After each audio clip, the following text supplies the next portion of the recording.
A single dad waiter thinks it's just another busy morning. Until his little girl is asked to read the specials. She freezes. The letters twist. The whole diner watches as her secret shame spills into the open. But then one customer stands up. She's no ordinary customer. She's a retired special education expert who sees exactly what's happening. What begins as a spark of hope quickly collides with cruel pushback from the school, whispered prejudice in the diner. And the father's own hidden struggle, he can't read either. As battles build, the child's future hangs in the balance. Will this broken family find a way to rise, or will the system crush their last chance at hope? Before we get into the story, comment below where in the world you are watching from today. The morning sun streamed through the windows of Sunrise Diner, casting warm squares of light across the checkered floor.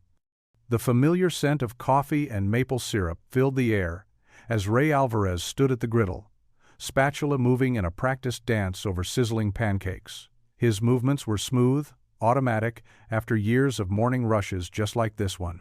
The bell above the door chimed again and again as the usual breakfast crowd filed in. Ray glanced up between flips, watching his 8-year-old daughter Mia weave between tables with an armful of laminated menus. Her dark ponytail bounced with each step, and her small face wore the serious expression she always had when helping at the diner.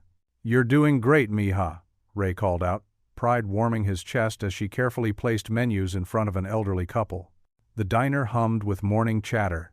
Forks clinked against plates, coffee cups rattled in saucers, and the griddle sizzled its constant song. Ray kept one eye on his pancakes and one on Mia as she approached table 7, where a distinguished-looking older woman sat alone. "Good morning," Mia said, placing a menu down with extra care. "Welcome to Sunrise Diner." The woman smiled warmly. "Thank you, sweetheart. Could you tell me today's specials?" Ray's heart dropped as he watched Mia freeze, her small shoulders tensing. The specials board hung on the wall behind the counter, its chalk letters neat and clear, but Ray knew what was happening. He'd seen it before, seen it in himself for decades. Mia stared at the board, her lips trembling. The letters seemed to dance and jump before her eyes, refusing to stay still long enough to make sense. I. Her voice quivered. Ray was already moving, wiping his hands on his apron as he hurried over. "I've got this, Mija," he said softly, placing a gentle hand on her shoulder. "Why don't you help Rosa with the coffee refills?" But before Mia could move, tears spilled down her cheeks. The menu she held shook in her hands. The woman at table 7 stood up, her movement unhurried and graceful. She knelt beside Mia, meeting her at eye level. "Those letters are giving you trouble, aren't they, dear?" Her voice was kind, understanding. "Do they seem to move around sometimes, like they're dancing on the page?" Mia's eyes widened in surprise, and she gave a small nod. "I'm Dr. Evelyn Brooks," the woman said, "and I've known many bright young people who see letters the same way you do." She pulled a tissue from her purse and offered it to Mia. "It doesn't mean anything's wrong with you. It just means your mind works in its own special way." Ray stood frozen, one hand still on Mia's shoulder. His heart pounded as he recognized something in Dr. Brooks's words, something that explained so many struggles in his own life, so many moments of shame and hiding. "I'm so sorry about this," Ray said, his voice rough with emotion. "I should have—" "No need for apologies," Dr. Brooks interrupted gently. She was still focused on Mia, who had stopped crying and was looking at her with cautious hope. "Would you like to know a secret?" she asked Mia. "Some of the most creative, successful people I know see letters exactly the way you do." The diner continued its busy morning rush around them, but in that moment, time seemed to slow in their little bubble by table 7. Ray could feel Mia's shoulder relaxing under his hand. "Really?" Mia whispered. "Really," Dr. Brooks assured her. She stood up slowly, smoothing her skirt. "And I bet you have other amazing talents. Do you like to draw? Tell stories?" Mia nodded eagerly. "I make up songs too." "Of course you do," Dr. Brooks smiled, "because your mind is full of wonderful gifts." Ray felt a lump in his throat. He'd spent so many years watching Mia struggle, feeling helpless, blaming himself. Now this stranger had given voice to something he'd never been able to name. "Come on, Mia," he said softly, taking Mia's small hand in his. It was still trembling slightly. "Let's get you some water." He looked at Dr. Brooks apologetically. "I'll send someone right over to take your order." As Ray led Mia toward the back booth where they often sat during breaks, he could feel Dr. Brooks watching them. Her presence felt different from the usual customer who witnessed Mia's struggles. Not pitying or judgmental, but understanding, knowing. The morning sun continued to pour through the windows, the diner's routine flowing around them, unchanged. But something had shifted in that small moment by table 7, something Ray couldn't quite name yet. He squeezed Mia's hand gently as they walked, feeling her squeeze back, both of them holding on to each other and to this new glimmer of understanding. The morning crowd had thinned, leaving behind sticky maple syrup puddles and half-empty coffee cups. Ray moved methodically from table to table, stacking plates and wiping down surfaces, while Mia refilled salt shakers in the corner booth, her shoulders still slumped from earlier. At table 7, Dr. Evelyn Brooks sat stirring her tea, her silver hair neatly pinned back, watching father and daughter with gentle interest. She waited until Ray passed near her table with his bus tub. "Mr. Alvarez," she called softly. "Might I have a word?" Ray paused, shifting the weight of the dishes. "Ma'am, if this is about what happened earlier, I'm real sorry about that. Mia usually does better with the menus." "Oh no, nothing like that." Evelyn smiled, the corners of her eyes crinkling. "Please, sit for a moment.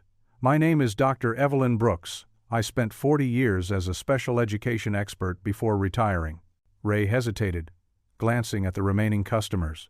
The morning rush was over, and Mr. Whitaker wouldn't mind a short break. He set down his tub and slid into the booth across from her. "What you saw with Mia this morning," Evelyn continued, her voice warm but direct.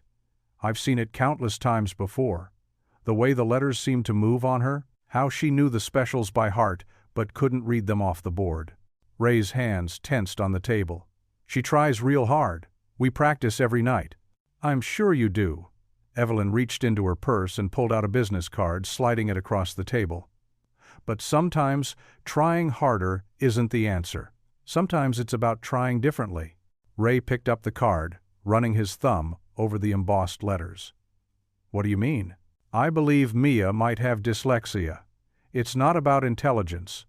It's about how her brain processes written language." Evelyn paused, watching Ray's expression carefully. "I'd be happy to do an informal screening, free of charge, just to give you both some answers." Ray's jaw tightened. "That's real kind, but we can't accept charity." "It's not charity, Mr. Alvarez. It's my calling." Evelyn's blue eyes held his steadily. "I've spent my life helping children like Mia unlock their potential. Now that I'm retired, I choose how to use my expertise." From the corner booth, Mia had stopped pretending to focus on the salt shakers. Her dark eyes darted between her father and the kind-faced woman. "Mia, sweetheart," Evelyn called gently, "would you like to join us?" Mia looked to her father, who nodded. She slid into the booth next to him, pressing close to his side. "You know," Evelyn said, speaking directly to Mia now, "having dyslexia is like having a very special kind of brain. It might make reading tricky, but it often comes with amazing gifts, like being creative, or solving problems in unique ways, or having a wonderful memory for things you hear." Mia's eyes widened slightly. "Really?" "Really," Evelyn nodded. "Your brain just learns differently. And that's not just okay, it's wonderful. We just need to find the right way to teach it." For the first time that morning, Mia sat up straighter. Ray felt something in his chest loosen at the sight. "I could meet you both tomorrow after church," Evelyn offered. "We could do some simple exercises, get to know each other better. No pressure, no strings attached." Ray looked down at his daughter, seeing a spark of interest where there had been only shame before. "You want to try that, Mija?" Mia nodded, a small smile tugging at her lips. "Then we'll be there," Ray said, standing up. He had dishes to wash and tables to clear, but something felt different now, like a window had cracked open in a stuffy room, letting in a fresh breeze. In the kitchen, he ran hot water over the breakfast plates, watching soap bubbles form and pop. Through the service window, he could see Evelyn gathering her things, patting Mia's hand as she left. The bell above the door chimed her departure. The sound of dishes clinking filled the kitchen, but Ray's mind was elsewhere. He thought of all the nights spent with Mia at the kitchen table, both of them frustrated to tears over homework. All the notes from teachers he'd had to ask others to read to him. All the times he'd wondered if he was failing his little girl. But now, up to his elbows in dishwater, Ray felt something he hadn't allowed himself to feel in a long time. A tiny spark of hope, fragile as a candle flame in the wind. The evening light filtered through the worn curtains of Ray and Mia's small apartment, casting long shadows across the cramped but tidy kitchen. The sound of sizzling chicken filled the air as Ray stood at the stove, occasionally glancing at the recipe card propped against the salt shaker. He knew this one by heart, his mother's arroz con pollo, but kept the card there anyway, pretending to reference it when guests came over. At the kitchen table, Mia hunched over her homework. Colored pencils scattered around her like fallen autumn leaves. Her dark curls fell forward, obscuring her face as she concentrated on drawing instead of the worksheet in front of her. The paper remained mostly blank, save for a few attempted words and elaborate doodles in the margins. "How's the homework coming along, Mija?" Ray asked, stirring the rice. Mia didn't answer right away. She added another swooping line to her drawing of a bird, its wings spread wide across the top of her math worksheet. "The numbers are okay today," she finally said, her voice small. "But the word problems." She trailed off, pushing the paper away. Ray turned down the heat under the pot and walked over to the table. He placed a gentle hand on her shoulder, feeling it tremble slightly under his touch. "Want me to help?" Mia looked up at him, her brown eyes swimming with tears. "Why won't the letters stay still, Poppy? They keep jumping around and getting all mixed up. Sometimes they flip over or dance away when I try to catch them." She grabbed a pencil and drew squiggly lines in the air. "Like this, they wiggle and move, and it makes my head hurt." Ray's throat tightened. He pulled out the chair next to her and sat down, the old wood creaking under his weight. The familiar shame he'd carried for decades pressed against his chest, but looking at his daughter's frustrated face, he knew it was time to share his secret. "Mija," he began, his voice rough with emotion, "I need to tell you something important." He picked up one of her colored pencils, rolling it between his fingers. "You know how I always tell you stories at bedtime instead of reading from books?" Mia nodded. "You make the best voices, Poppy." "Well," Ray continued, "the truth is, I don't read the stories because—" he took a deep breath. "Because the letters dance for me too. They always have, since I was your age." Mia's eyes widened. "Really? But you're a grown-up. You can read everything." Ray shook his head, a sad smile playing at his lips. "No, mi amor. I learned enough to get by. Street signs, basic words, simple menus. But real reading? Long books? Important papers?" He gestured helplessly. "They're like trying to catch butterflies with a broken net." Mia scooted her chair closer, leaning against his arm. "Is that why you always ask me what the specials board says, even though you wrote them?" Ray chuckled softly. "You noticed that, huh? Smart girl." He wrapped an arm around her shoulders. "I memorize which words go where, but sometimes I still mix them up. That's why I keep the same specials every week." "But what about when you were in school?" Mia asked. "Didn't your teachers help you?" Ray's mind flashed back to crowded classrooms, impatient teachers, and the sting of being called lazy or slow. "Things were different back then, Mija. They didn't understand about letters dancing the way Dr. Brooks does. I just learned to hide it really well." The timer on the stove buzzed, making them both jump. Ray got up to check the rice, and Mia followed, wrapping her arms around his waist from behind as he stirred. "I'm scared, Poppy," she whispered into his back. Ray turned around and knelt to her level, looking into eyes so much like her mother's. "Me too, Pequeña. But you know what? We don't have to be scared alone anymore. We can learn together, you and me. Dr. Brooks seems nice, right?" Mia nodded slowly. "She didn't make me feel stupid when I couldn't read the specials." "You're not stupid, Mia Alvarez," Ray said firmly, tapping her nose. "Your brain just works differently, like a radio that picks up special stations others can't hear. And tomorrow, We're going to start learning how to tune it just right." A small smile broke through Mia's worried expression. "Promise you'll learn with me?" "Promise," Ray said, holding up his pinky finger. Mia locked her tiny pinky with his, and they shook on it solemnly. Later that night, after plates had been cleared and homework attempted, Ray tucked Mia into bed. He sat on the edge of her narrow mattress, smoothing her wild curls back from her forehead. "Tell me a story, Poppy," she asked, already half asleep. "One about Mama?" Ray smiled, remembering Elena's laugh, the way she used to dance in the kitchen while making breakfast. "Your Mama loved to sing," he began, falling into the familiar rhythm of storytelling. She knew all the words to every song on the radio. When Mia's breathing finally deepened into sleep, Ray quietly made his way to his own room. He sat on the edge of his bed and opened the drawer of his nightstand. Inside lay a cream-colored envelope, the edges worn soft from years of handling. Elena's handwriting flowed across the front. Beautiful cursive he couldn't decipher, though he'd spent countless nights tracing the loops with his fingers. Ray picked up the letter, holding it gently as if it might crumble to dust. "Someday, I'll read you," he whispered to the sealed envelope, his voice barely audible in the quiet room. The church basement smelled of old hymnals and fresh coffee. Afternoon sunlight streamed through the high windows, warming the worn linoleum floor where Evelyn had set up a cozy corner with folding tables.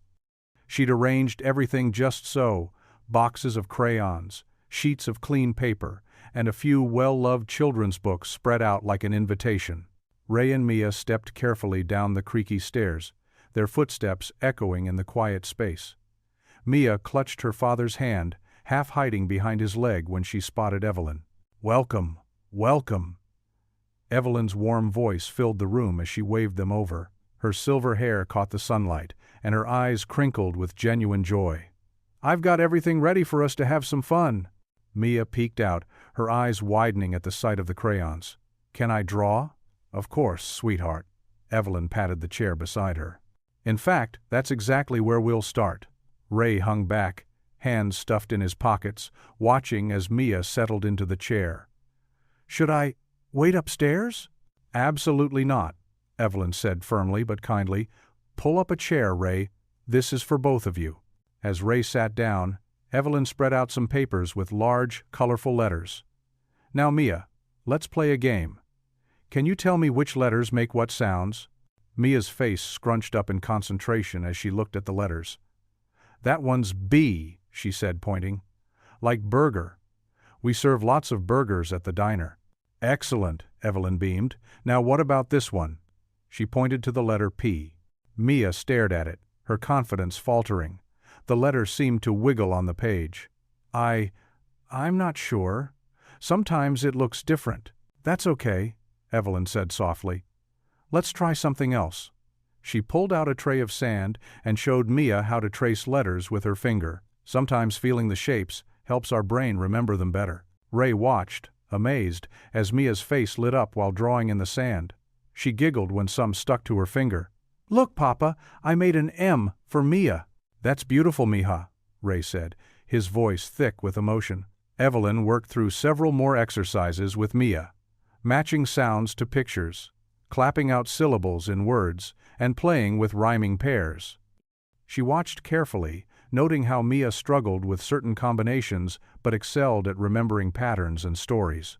"Ray," Evelyn said gently, "would you like to try reading this simple story with Mia?" She held out a beginning reader book. Ray's face flushed. Remember what we talked about," Evelyn said. "No shame here, just learning." Mia scooted her chair closer to her father. "Please, Papa, we can do it together." Ray took a deep breath and opened the book. "The cat," he started, then stopped at the next word, his finger hovering uncertainly. "Sat," Mia supplied, recognizing the picture of the cat on a chair. "That's right, sat," Ray said, smiling at his daughter. "The cat sat on the—" They worked through the book together, father and daughter helping each other, while Evelyn offered gentle guidance. When they finished, she sat back with satisfaction. "Just as I thought," she said. "Mia shows classic signs of dyslexia. And Ray, you've developed some very clever ways to work around similar challenges." "Is that bad?" Mia asked in a small voice. "Not at all." Evelyn reached for a baking pan she'd brought and sprinkled it with flour. "It just means your brain works in its own special way. Here, let me show you something fun." She demonstrated how to trace letters in the flour, making swooping patterns. "See? When we practice like this, we're using our eyes, our fingers, and our minds all at once. It helps the letters stick better in our memory." Mia dipped her finger in the flour, carefully tracing an A. "Look, Papa, try it." Ray leaned forward, adding his own mark to the flour. Soon, father and daughter were laughing together, drawing letters and simple words, occasionally making mistakes and smoothing them away to try again.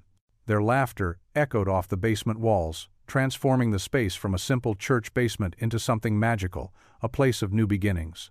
Evelyn sat back, watching them work together, seeing the years of tension in Ray's shoulders beginning to ease, noticing how Mia's smile grew more confident with each success.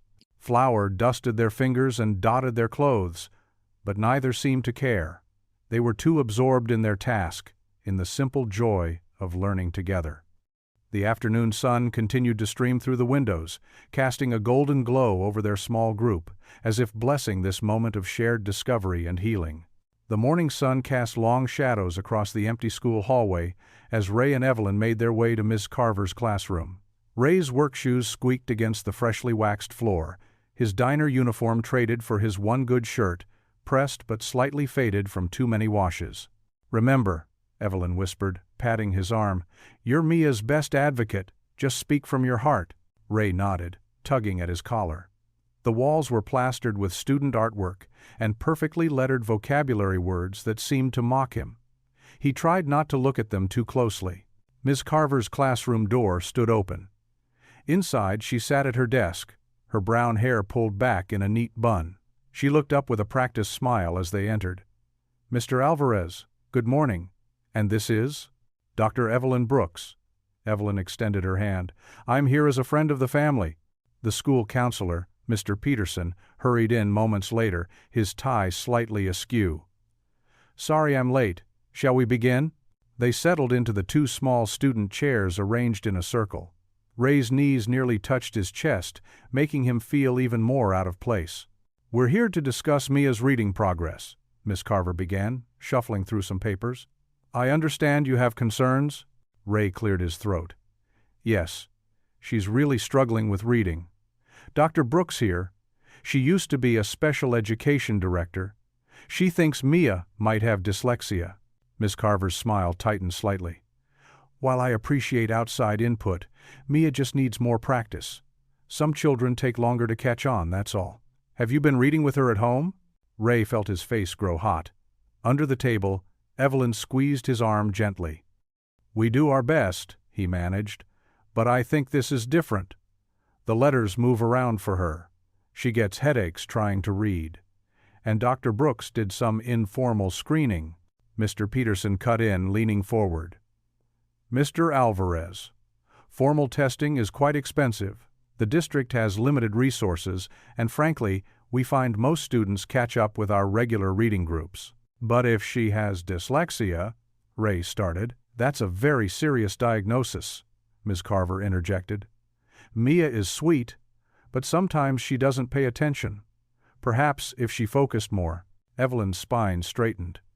"I've worked with thousands of children over my career," she said, her voice calm but firm. "Mia shows classic signs of dyslexia. This isn't about effort or attention. Her brain processes written language differently."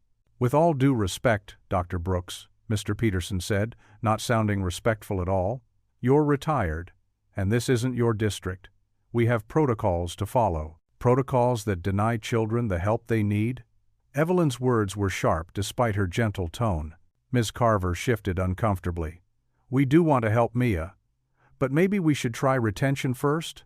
Another year in second grade might—" "Hold her back?" Ray straightened in his chair. "She's smart. She knows all the stories I tell her by heart. She does math in her head faster than I can." "Mr. Alvarez," Mr. Peterson sighed. "The budget for special testing is already allocated for this year. Perhaps next fall." "Next fall?" Ray's voice cracked. "She needs help now. We understand your frustration," Ms. Carver said. though her tone suggested she didn't understand at all. "But Mia just needs to try harder. Maybe if you worked with her more at home." Ray felt the familiar shame creeping up his neck.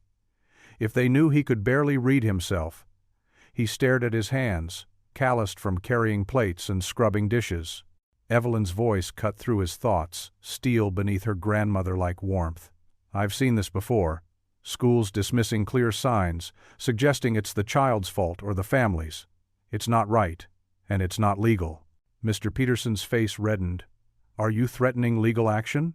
"I'm advocating for a child who needs help," Evelyn replied. "There are federal laws about this." "We'll take your concerns under advisement," Mr. Peterson said stiffly, standing up. "But for now, we'll continue with our standard reading intervention program." Ms. Carver gathered her papers, looking anywhere but at Ray. "I'll send home some extra practice sheets." Ray felt deflated as they left the classroom. The bright artwork on the walls now seemed to blur together, as jumbled as the letters must look to Mia. They walked in silence until they reached the school's front steps. Evelyn touched his arm. "This isn't over, Ray. There are other ways." Ray's voice was rough. "I thought they'd help. They're supposed to help, right?" "They should," Evelyn said quietly. "But sometimes we have to fight for what our children need." They found Mia waiting on a bench near the playground, kicking her feet nervously. Her face fell when she saw their expressions. "They said no?" she asked in a small voice. Ray knelt in front of her, gently lifting her chin with his finger until her eyes met his. "Hey, Mahita, remember what we always say about tough orders at the diner?" A tiny smile tugged at her lips. "There's more than one way to serve a sandwich?" "That's right." Ray managed a smile. "So maybe the school won't help right now, but we'll find another way. Promise." The basement of First Grace Church hummed with quiet activity as the autumn evening settled outside. Fluorescent lights cast a warm glow over the mismatched folding tables arranged in a circle, each one covered with cheerful red-checkered tablecloths that Mrs. Jenkins had insisted on bringing. "Makes it feel more like home," she'd said, smoothing the wrinkles with practiced hands. Pastor Leon moved between the tables, setting out worn paperback books and fresh notebooks. His usual Sunday suit was replaced by a comfortable sweater, making him look more like everyone's favorite uncle than a pastor. "Remember," he called out, "this is a judgment-free zone. We're all learners here." The door at the top of the stairs creaked open, and footsteps echoed down. Mr. Thompson, a Korean war veteran with silver hair and kind eyes, appeared first. Behind him came the Martinez family from 2 blocks over, then Sarah from the flower shop. One by one, they filtered in, carrying stories and struggles of their own. Ray and Mia arrived just as Mrs. Jenkins was setting up her cocoa station, the rich smell of chocolate filling the room. Mia's backpack was stuffed with her school books, and Ray still wore his diner apron, having come straight from work. "There's my sweet girl," Mrs. Jenkins called out, opening her arms. Mia ran to her for a hug, inhaling the familiar scent of lavender and fabric softener. "And Ray, honey, you look tired. Here's some cocoa, with extra marshmallows for both of you." Ray accepted the steaming mug gratefully. "Thanks, Mrs. Jenkins. It's been a long day." "Well, you're among friends now," she said, patting his cheek like she'd known him all his life.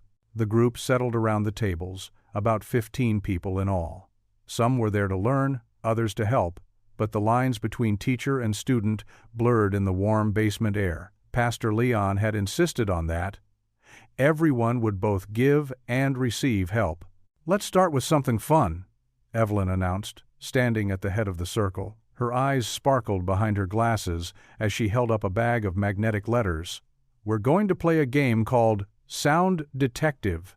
She scattered the colorful letters across the tables. "When I say a sound, try to find the letter or letters that make it. But here's the twist. You have to work with a partner, and you can't speak. You can only point or trace on each other's backs." Mia giggled as she paired up with Mr. Thompson. The old veteran winked at her, his weathered hands gentle as they sorted through the letters. Ray found himself working with Sarah from the flower shop, who admitted in a whisper that she'd always struggled with spelling. "First sound," Evelyn called out. "Sh, like in ship or shore." Hands moved across the tables. some confident, others hesitant. Mia traced an S and then an H on Mr. Thompson's back, and his face lit up with understanding. He grabbed the letters, arranging them proudly. "Look at that teamwork," Evelyn praised. "Now, who can make a word with those letters?" The evening continued with more games. They traced words in shaving cream spread thin on paper plates, the smell of menthol mixing with the cocoa. They played rhythm games, clapping out syllables like a secret code.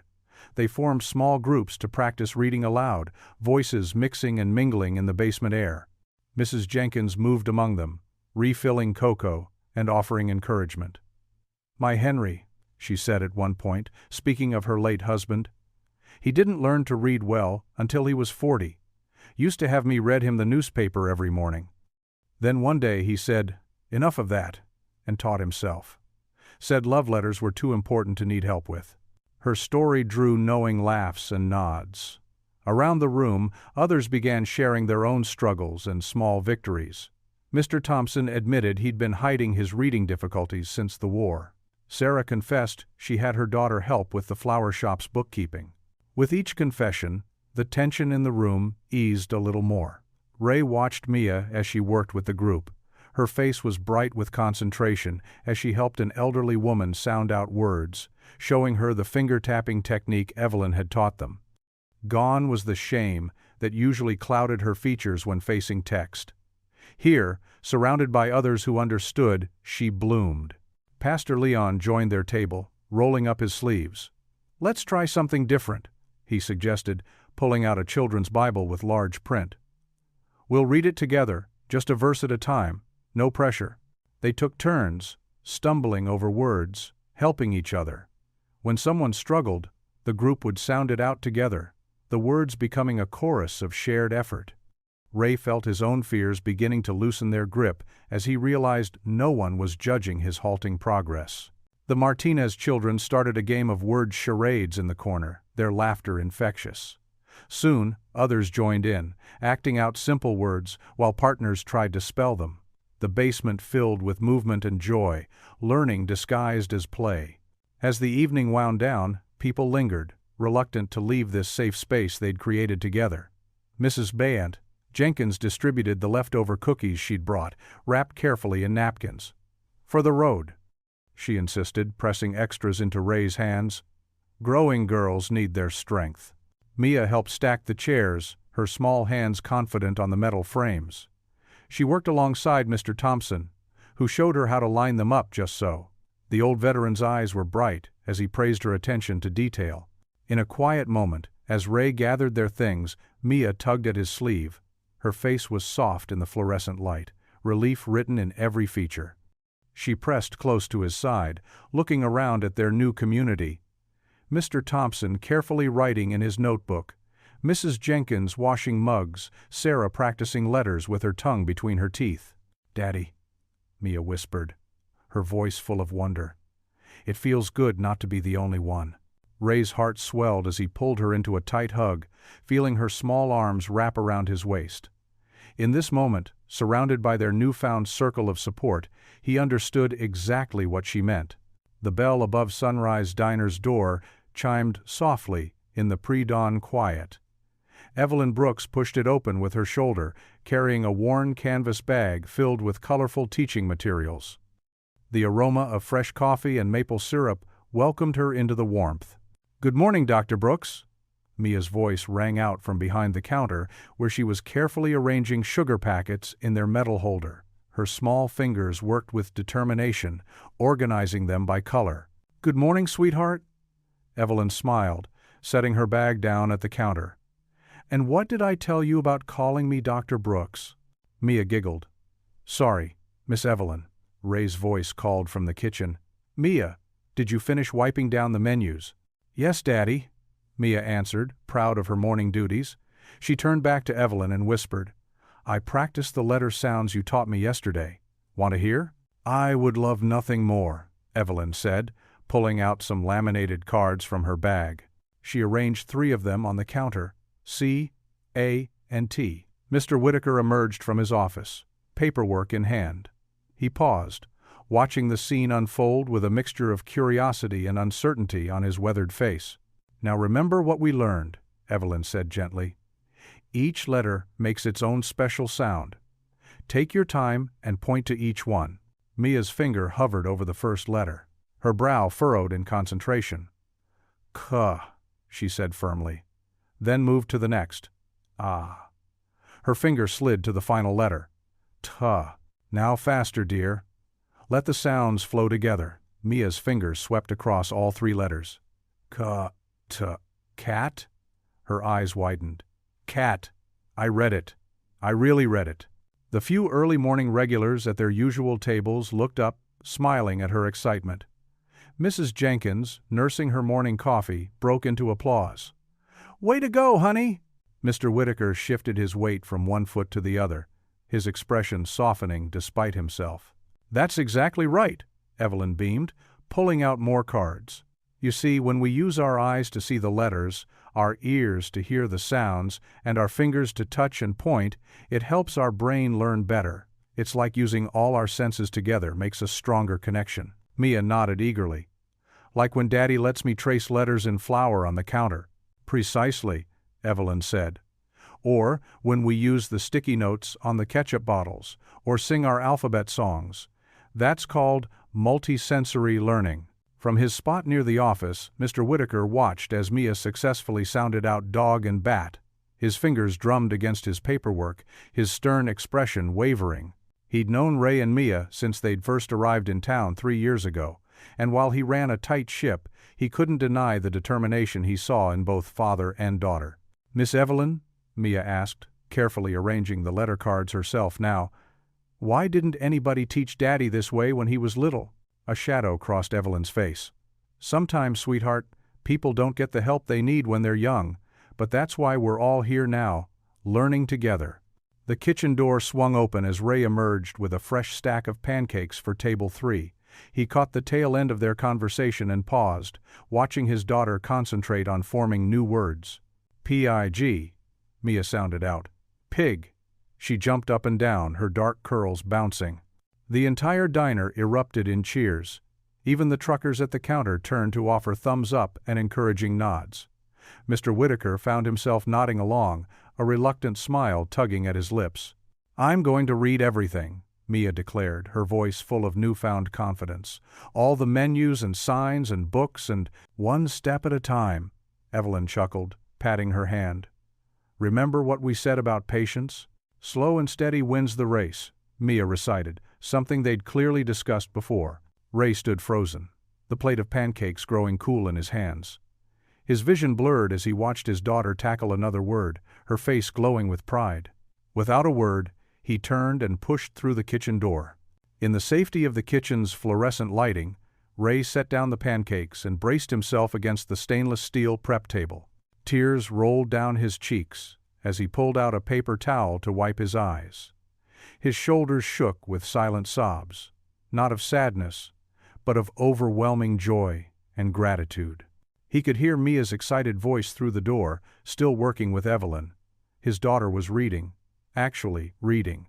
The thing that had haunted him his entire life, the skill that had seemed as unreachable as the stars, was becoming possible for her. Ray took several deep breaths, composing himself. He straightened his apron, wiped his face one more time, and picked up the now lukewarm pancakes. He'd have to make a fresh batch, but that was okay. Today, nothing could dampen his spirits. Just before pushing back through the door, Ray paused, listening to his daughter sound out another word. His heart swelled with pride, hope, and a fierce determination to ensure she would have every opportunity he never had. With steady hands, he picked up the plate of pancakes and stepped back into the diner, ready to face whatever challenges lay ahead. Because now he knew, with help, with community, with persistence, anything was possible. The evening light filtered through the diner's windows, casting long shadows across the checkered floor. Ray stood at the counter, his calloused fingers carefully sorting through the day's tips. The soft rustle of dollar bills mixed with the gentle clink of coins as he counted, mentally calculating how much closer this brought him to affording Mia's testing. Evelyn gathered her teaching materials, tucking them into her canvas bag with practiced care. Her silver hair caught the warm glow of the sunset as she organized flashcards and letter tiles. The day's success with Mia still brought a smile to her face. That moment, when the little girl's eyes had lit up as she sounded out, "cat," would stay with her for a long time. At a corner booth, Mr. Harrison, a well-dressed school board member, lingered over his coffee. He'd been watching them all evening with narrowed eyes, particularly during the impromptu lesson Evelyn had given Mia between serving customers. His presence felt heavy, like a storm cloud threatening rain. "Thank you again for today," Ray said quietly to Evelyn, keeping his voice low. "I've never seen Mia so excited about letters before. She's a bright girl, Ray. She just needs the right tools to unlock her potential." Evelyn zipped her bag closed, her movements deliberate and precise. Mr. Harrison's chair scraped against the floor as he stood, adjusting his tie. He approached the counter, fishing out his wallet.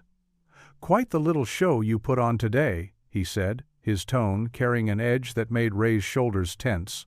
"I'm sorry?" Evelyn turned, her warm demeanor cooling slightly. "All this special attention," Harrison laid his bill on the counter. "In my day, kids like that just needed discipline. Structure. None of this coddling business." Ray's hand stilled over the stack of bills. His throat tightened, but years of customer service kept his face neutral, even as his heart pounded. Evelyn drew herself up to her full height, though she barely reached Harrison's shoulder. "Children with dyslexia aren't lacking discipline, Mr. Harrison. They're lacking appropriate instruction and support." "Support?" Harrison scoffed, reaching for his coat. "The district already spends too much on special programs. What these kids need is to buckle down and work harder, not excuses." The fluorescent lights hummed in the tense silence that followed. Ray felt cold dread settling in his stomach. This man, this voice of authority and influence, represented exactly what they were up against. 20 years of research disagrees with you," Evelyn said, her voice steady but sharp.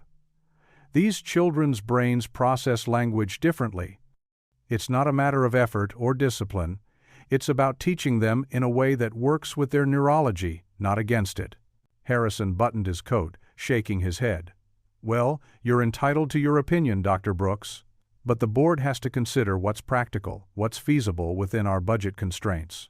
And what about the cost of failing these children?" Evelyn's hand gripped the strap of her bag tightly. "The cost to their futures, their self-esteem, their potential contributions to society?" Ray watched the exchange, feeling simultaneously grateful for Evelyn's fierce advocacy and terrified of the consequences. This was his daughter's future being discussed so dismissively, treated like an inconvenient budget line item. Harrison placed his payment on the counter, including a modest tip. "Good evening," he said curtly, turning toward the door. The bell jingled as he left, leaving behind a heavy silence. Evelyn's hands trembled slightly as she gathered her coat. "I'm sorry, Ray. I shouldn't have engaged him like that, but—" "No," Ray interrupted, surprising himself with the firmness in his voice. "You said exactly what needed to be said. I just wish—" He trailed off, looking down at the scattered bills before him. "We'll fight this," Evelyn assured him, reaching across the counter to pat his hand. "One step at a time, one mind at a time. Mia deserves nothing less." Ray nodded, but the weight of the challenge ahead pressed down on him. He walked Evelyn to the door, holding it open as she stepped out into the cool evening air. "Same time tomorrow?" she asked, adjusting her scarf. "We'll be here," Ray confirmed, managing a small smile. Mia's already excited about trying new words. After Evelyn's departure, Ray moved through his closing routine mechanically, wiping tables, stacking chairs, running final numbers. His mind kept returning to Harrison's words, to the casual cruelty of dismissing children's struggles as mere lack of discipline. Finally, he stood at the door, key in hand. Through the glass, the night stretched dark and uncertain before him. As he turned the lock, the metal cold against his palm, determination warred with worry in his heart. The path ahead would be harder than he'd imagined, but he thought of Mia's triumphant smile when she'd read that simple word today. For that smile, for her future, he'd face whatever challenges came their way. He stared into the darkness, his reflection ghostly in the diner's window, a father standing at the threshold of a battle he never expected to fight, but one he wouldn't walk away from. The church basement hummed with quiet activity that Sunday afternoon. Sunlight filtered through the high windows, casting warm rectangles on the linoleum floor where Mrs. Jenkins methodically spread flour across cookie sheets. Her weathered hands moved with practiced precision, creating smooth white surfaces perfect for learning. "Now, don't you worry about the mess," she said, catching Ray's concerned glance. "The Lord knows learning isn't always tidy." She patted her flour-dusted apron and winked at Mia, who sat bouncing eagerly in her chair. The basement had been transformed into a makeshift classroom. Folding tables dotted the space, each with its own flour-covered cookie sheet. Construction paper letters in bright colors decorated the walls, and a small whiteboard stood ready in the corner. The air smelled of coffee from the church's after-service gathering upstairs, mixed with the familiar mustiness of the old building. Evelyn arranged her materials with careful attention, laying out cards with simple words and pictures. Her silver hair caught the light as she moved, and her gentle smile put everyone at ease. "Remember," she said, addressing the small group gathered around the tables, "learning is like building a house. We start with the foundation, the sounds that make up words." Pastor Leon stood quietly in the corner, his hands clasped in prayer. His presence added a sense of sacred purpose to their afternoon gathering. Between whispered prayers, he helped distribute pencils and extra paper, moving with the quiet efficiency of someone used to serving others. "First," Evelyn began, "we'll practice making the sound like in Mom," she demonstrated, drawing the letter in her own tray of flour. "See how it has 3 humps, like 3 little mountains all holding hands." Mia giggled at the description, her small finger hovering over her cookie sheet. Ray watched as she carefully traced the letter, her tongue sticking out slightly in concentration. Around them, others followed suit. Mr. Thompson, a veteran with reading difficulties; Sarah, a teenager who'd volunteered to help; and even Mrs. Jenkins, who insisted on participating just to keep her hand in. "That's beautiful, Mia," Evelyn encouraged, leaning over to inspect the girl's work. "Now, can you make the sound while you trace it?" Mia hummed happily as she drew the letter again, this time with more confidence. Ray felt his throat tighten with emotion as he watched his daughter's face light up with accomplishment. He remembered too many nights of tears over homework, too many times she'd called herself stupid. But here, in this flour-dusted basement, something different was happening. "Your turn, Ray," Evelyn said softly, moving to stand beside him. He hesitated, his large hands looking out of place above the delicate surface of flour. But Mia's encouraging smile gave him courage. "Like this, Daddy," she demonstrated, drawing another with flourish. 3 mountains holding hands. Ray's first attempt was shaky, but he found himself relaxing as he practiced. The flour felt cool under his finger, and there was something soothing about being able to simply wipe away mistakes and try again. No permanent marks, no judgment, just the gentle opportunity to learn.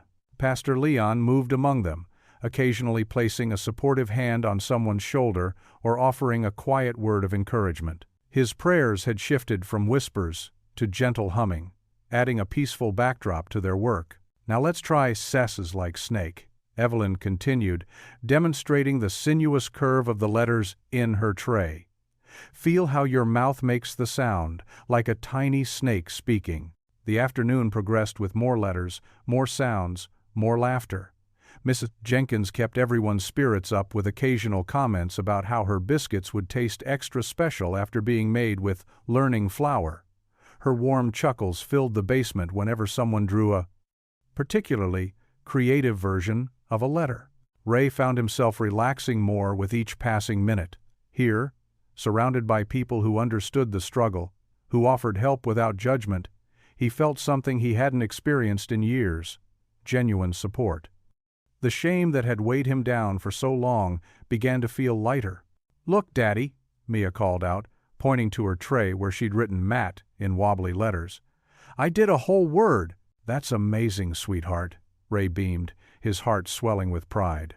Around the table, everyone clapped, and Mia's face glowed with achievement. As the afternoon light began to fade, they helped clean up, wiping down tables and sweeping flour from the floor. Mrs. Jenkins insisted on saving some of the blessed learning flour for her next batch of communion bread, causing Pastor Leon to shake his head with amused affection. "Same time next week?" Evelyn asked, gathering her materials.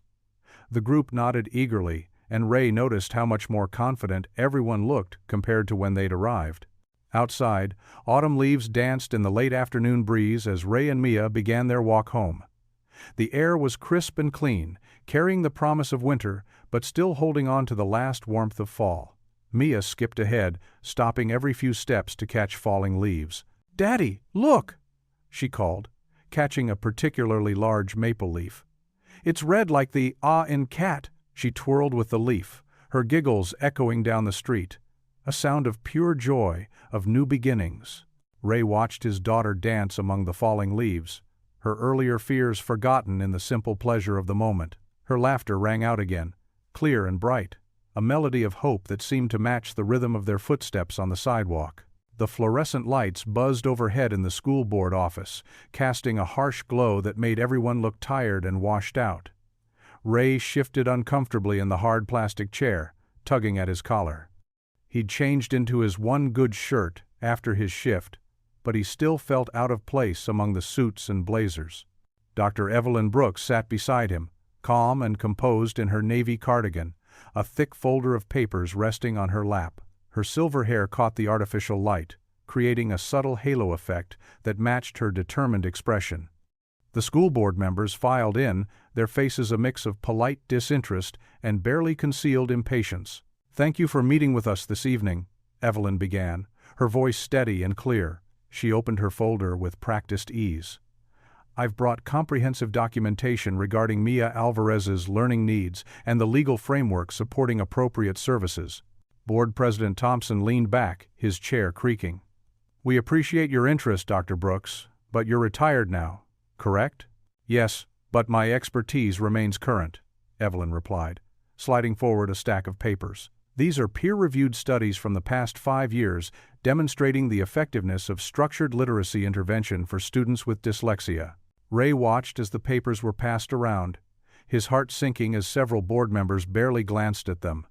He recognized the look, the same one he'd seen countless times, when people realized he couldn't read well. It was a mixture of dismissal and superiority that made his stomach clench. "The Americans with Disabilities Act is quite clear," Evelyn continued, pulling out another document. "Students with learning disabilities are entitled to appropriate accommodations and services. Dyslexia specifically is recognized under IDEA guidelines."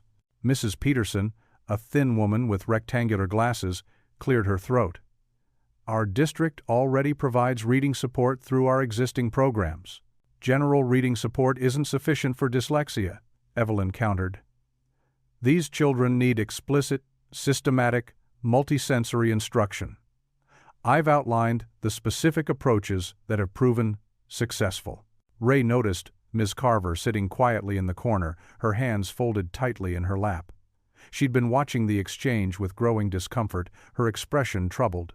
"The cost implications," Board President Thompson began, "are far less than the cost of failing to provide appropriate education," Evelyn interrupted firmly. "The research shows early intervention prevents larger academic struggles later. It's not just about compliance, it's about giving these children the tools they need to succeed." Ray straightened in his chair, drawing strength from Evelyn's words. He thought of Mia at home with Mrs. Jenkins, probably working on her letter sounds, refusing to give up despite how hard it was. His daughter's determination deserved better than this roomful of excuses. "Perhaps we could implement a pilot program," suggested Mr. Martinez, the newest board member. A flicker of hope sparked in Ray's chest, but it died quickly as the other members shook their heads. "We'll need time to review the budget implications," Board President Thompson said, shuffling papers without meeting their eyes, "and consult with our legal team about potential precedent." "How much time?" Ray asked, his voice rougher than he intended. It was the first time he'd spoken during the meeting, and heads turned toward him in surprise. "These matters require careful consideration, Mr. Alvarez," Mrs. Peterson said with a tight smile. We'll need to schedule further discussions." As the meeting wrapped up, Ray watched the board members gather their things, already moving on to other matters. Their practice phrases about taking it under advisement and following up at a later date felt like stones dropping into his stomach. Ms. Carver lingered behind as the room emptied. She approached them hesitantly, clutching her purse strap. "Mr. Alvarez, Dr. Brooks, could I speak with you for a moment?" They waited as the last board member left, the door clicking shut behind them. Ms. Carver's professional demeanor crumbled slightly. "I want to apologize," she said, her voice thick with emotion. "I should have recognized the signs in Mia sooner. The truth is, I've never received any training in identifying or teaching students with dyslexia." Ray felt his anger soften at her honest admission. He remembered how Mia always said Ms. Carver was kind, even when she struggled in class. "None of us can help what we haven't been taught," Evelyn said gently, "but we can always learn to do better." Ms. Carver nodded, blinking back tears. "I've started reading about structured literacy approaches. The methods you mentioned, they make so much sense. I want to help, but I don't know how when the system itself seems to be working against us." "Join our study group," Ray found himself saying. "We meet at the church. It's not just Mia anymore. There are others who need help too." A small smile broke through Miss Carver's worried expression. "I'd like that, thank you." They walked out into the cool evening air, the parking lot nearly empty now. The weight of disappointment settled heavily on Ray's shoulders as they reached Evelyn's car. "Thank you," he said quietly, "for fighting for Mia, for fighting for all of them." Evelyn paused, her hand on the car door. The shadows under the parking lot lights couldn't hide the determination still burning in her eyes. She didn't offer false comfort or empty promises about the board changing their minds. Instead, she simply nodded, acknowledging both their disappointment and their resolve to continue. The wooden pews of First Baptist Church creaked softly as people settled in for Wednesday night service. Warm yellow light from old-fashioned fixtures cast a gentle glow across worn hymnals and familiar faces. The small congregation, no more than 50 people, hummed with the comfortable energy of family gathering for a meal. Ray Alvarez sat near the back, his work shirt still carrying a faint scent of coffee and pancakes from his morning shift. Beside him, Mia fidgeted with the edge of her favorite purple dress, her dark curls neatly tied back with matching ribbons. She kept glancing at the small piece of paper in her hands, mouthing words silently to herself. Dr. Evelyn Brooks sat on Mia's other side, her silver hair catching the lamplight. She gave Mia's shoulder a gentle squeeze, and Ray noticed how his daughter leaned into the touch, drawing strength from it. The past few weeks of tutoring had created a bond between them that went beyond teacher and student. Pastor Leon stood at the pulpit, his kind face beaming as he addressed the congregation. "Tonight, we have something special planned. One of our youngest members has been working very hard, and she'd like to share something with us." He gestured toward their pew. "Mia, would you come up here, sweetheart?" Ray felt Mia's hand grab his, squeezing tight. He leaned down and whispered, "You've got this, mi corazón, just like we practiced." Mia stood, her small shoulders squared with determination. The paper trembled slightly in her hand as she made her way to the front. The congregation watched with encouraging smiles, many of them having witnessed her struggles during the Saturday literacy circles in the church basement. Mrs. Jenkins, who always brought cocoa and cookies to their practice sessions, dabbed at her eyes with a tissue. Next to her, 2 elderly veterans who'd been helping with the reading group sat up straighter, their faces proud. Even Mr. Whitaker was there, having closed the diner early to attend. He sat near the middle, his usually stern expression softened with anticipation. At the pulpit, Mia looked tiny. Pastor Leon adjusted the microphone down to her height, and she had to stand on tiptoe to reach it. Ray held his breath, remembering all the times she'd frozen when asked to read aloud in class, all the tears and frustration. "I'm going to read Isaiah 41:10, Mia announced, her voice small but clear. She glanced at Ray, who nodded encouragingly. "Fear," she began, then paused. Ray could see her using the techniques Evelyn had taught her, breaking the words into manageable chunks. "Fear not, for I am with you." The congregation remained perfectly still, creating a safe space for her voice to fill the church. Ray noticed how she used her finger to track the words, just as they'd practiced with flour on cookie sheets and chalk on sidewalks. "Be not dismayed," Mia continued, growing more confident with each word. "For I am your God." Mr. Whitaker leaned forward in his pew, his weathered hands clasped tightly together. Ray saw him blink rapidly, reaching up to wipe at the corner of his eye with a calloused thumb. "I will strengthen you," Mia read, her voice growing stronger. "I will help you." The final words came out clear and true. "I will uphold you with my righteous right hand." For a moment, complete silence filled the church. Then, like a wave breaking on shore, applause erupted. Mrs. Jenkins was openly crying now, and the veterans were beaming like proud grandfathers. Pastor Leon placed a gentle hand on Mia's shoulder, his own eyes glistening. Ray couldn't move, couldn't breathe. His daughter, who'd been so ashamed of reading just weeks ago, had just read scripture in front of the entire congregation. Pride swelled in his chest, until he thought it might burst. Mia's face broke into a radiant smile as she hurried back to their pew. She threw herself into Ray's arms, and he lifted her up, holding her close. "You did it, mi vida," he whispered into her hair. "You did it." Evelyn reached over to squeeze both their hands, her own eyes bright with tears. Around them, the congregation was still applauding, their joy genuine and unreserved.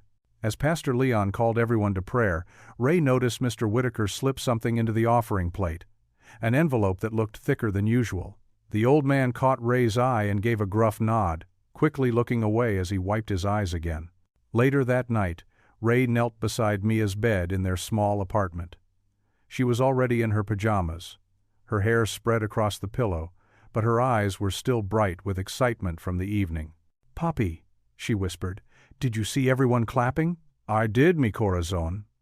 Ray smoothed her hair back from her forehead. "I've never been prouder." The words felt insufficient to express the depth of what he was feeling. Pride, yes, but also gratitude, hope, and a fierce, protective love that made his chest ache. His daughter, who had inherited both his struggles and his determination, was finding her way through the darkness of letters into light. The Saturday morning sun streamed through the windows of Sunrise Diner, painting golden squares on the checkered floor. The usual breakfast crowd buzzed with weekend energy, the clinking of coffee cups, the sizzle of bacon, and the warm chatter of regulars filling every corner. Ray moved between tables with practiced ease, his order pad tucked in his apron pocket. He'd gotten better at memorizing orders since working with Evelyn, using the sound patterns she taught Mia to remember combinations like eggs over easy, wheat toast, side of hash browns. The morning rush was winding down when Mr. Whitaker emerged from his office. The older man stood in the doorway for a moment, watching Ray clear a table with his usual efficiency. There was something different in his expression, softer than his typical stern demeanor. "Alvarez," he called out, his gruff voice cutting through the diner's ambient noise. "Got a minute?" Ray's stomach tightened instinctively. Even after years of working at the diner, being called into the boss's office still made him nervous. He set down his bus tub and wiped his hands on his apron. "Yes, sir. Just let me get table 6 their refills." "No rush," Mr. Whitaker said, unusually patient. "Come see me when you're done." As Ray filled coffee cups, he noticed Evelyn at her usual corner table grading papers from her volunteer work at the literacy circle. She caught his eye and offered an encouraging smile, as if sensing his unease. A few minutes later, Ray knocked on the office door frame. The small room smelled of coffee and old paperwork, with decades of diner history stored in filing cabinets along the walls. Mr. Whitaker sat behind his desk, fiddling with something in his hands. "Close the door," he said, clearing his throat. Ray did as asked, remaining standing near the entrance. The morning light filtering through the dusty blinds cast striped shadows across the room. Mr. Whitaker seemed to struggle with his words, which was unusual for a man known for his direct manner. "Been watching you and your girl," he finally said, his voice gruffer than usual. "Seen how hard you're both working with Dr. Brooks." Ray shifted his weight, uncertain where this was heading. "Mia's making good progress, sir. The tutoring's really helping." "Yeah, well." Mr. Whitaker pulled an envelope from his desk drawer. That reading she did at church Wednesday night. He paused, clearing his throat again. That took guts, kid. The envelope looked thick, cream-colored, and official. Mr. Whitaker turned it over in his hands a few times before holding it out. "What's this?" Ray asked, not moving to take it. "Testing ain't cheap," Mr. Whitaker said gruffly. "And I know what I pay you." He gestured with the envelope more insistently. "This should cover the evaluation fees Dr. Brooks mentioned." Ray's throat tightened. "Mr. Whitaker, I can't." "You can and you will." The older man cut him off, standing up. "Consider it an investment in a valued employee." His voice softened slightly. "And in a brave little girl who deserves a fair shot." Ray's hands trembled slightly as he reached for the envelope. "Sir, this is too much." "Did I ask your opinion, Alvarez?" Mr. Whitaker's tone was gruff, but his eyes were suspiciously bright. "Just take it and get back to work. Table 3's probably wanting more coffee." Before Ray could protest further, Mr. Whitaker walked past him and out of the office, leaving Ray standing there with the envelope in his hands. Through the office window, he saw his boss stop by Evelyn's table. Evelyn looked up from her papers, and something passed between them, a look of understanding. She reached out and patted Mr. Whitaker's hand, saying something Ray couldn't hear. The diner owner nodded once, gruffly, then hurried back to the kitchen, wiping at his eyes with the back of his hand. Ray slipped the envelope into his apron pocket, its weight feeling both wonderful and terrible at the same time. Pride warred with gratitude in his chest as he returned to his tables, refilling coffee cups with hands that weren't quite steady. Later, as the morning rush tapered off, Evelyn caught him near the coffee station. "That was a beautiful thing Mr. Whitaker did," she said softly, her wise eyes twinkling. "I don't know how to accept something like this," Ray admitted, touching the envelope through his apron. "Sometimes," Evelyn said, "the bravest thing we can do is let others help us." She glanced toward the kitchen, where Mr. Whitaker was grumbling at the cook about pancake batter consistency. "And sometimes helping others heals something in ourselves, too." Ray followed her gaze, seeing his boss in a new light. The man who'd always seemed so stern and unbending had just shown a heart as soft as warm butter. "He's different than I thought. People usually are." Evelyn smiled. "When God opens their eyes to see each other clearly." She squeezed his arm. "That envelope isn't just money, Ray. It's Mr. Whitaker's way of saying he believes in you and Mia." The rest of Ray's shift passed in a blur of coffee refills and lunch orders. When he finally hung up his apron, Mr. Whitaker was nowhere to be seen, but there was a fresh pie in the staff room with a note that read, "Take it home to the kid," in his boss's cramped handwriting. That evening, after Mia was tucked in bed, Ray sat at their small kitchen table. The envelope lay before him, still unopened. The apartment was quiet, except for the distant hum of traffic and the soft whir of their aging refrigerator. Ray's fingers traced the sealed edge of the envelope. Inside was enough money to get Mia the testing she needed, the key to unlocking services and support that could change her future. His chest felt tight with emotion. Looking up at the ceiling, Ray whispered, "Gracias, Dios." "Thank you, God." The words felt inadequate to express the gratitude overwhelming him, but they were all he had. He thought of Mr. Whitaker's gruff kindness, of Evelyn's steady guidance, of the whole community that had formed around them in their struggle. The envelope wasn't just paper and money, it was hope, made tangible through the generosity of a man who'd seen their need and chosen to help. Ray closed his eyes, the envelope warm under his palms, and let the tears of gratitude fall freely in the quiet of his kitchen. Autumn leaves crunched beneath their feet as Ray, Mia, and Evelyn walked along the quiet street. The Sunday afternoon sun cast long shadows through the trees, and a cool breeze carried the scent of wood smoke from nearby chimneys. Mia skipped ahead, clutching her workbook and humming a tune she'd learned in church. "She's doing so well," Evelyn said softly, watching Mia twirl between fallen leaves. "Her confidence grows every day." Ray nodded, his hands in his pockets. "Thanks to you. I've never seen her this happy about learning." They walked in comfortable silence for a moment, but Ray noticed something different in Evelyn's expression, a heaviness he hadn't seen before. She stopped walking, touching his arm gently. "Ray, "There's something I need to tell you." Her voice was steady, but carried a weight that made Ray's heart skip. Mia had wandered several yards ahead, still dancing with her own shadow. Ray turned to face Evelyn, concern creasing his forehead. "What is it?" Evelyn took a deep breath, her hands clasped together. "I had an appointment with my eye doctor last week." She paused, glancing at Mia in the distance. "I've been diagnosed with early-stage macular degeneration." Ray's face fell. "What? What does that mean exactly?" "It means my central vision will gradually deteriorate," she explained, her voice remarkably calm. "I'll still have peripheral vision, but reading will become increasingly difficult." She gave a small, sad smile. "The irony isn't lost on me." Ray felt his throat tighten. "How long?" "It's progressive. Could be months.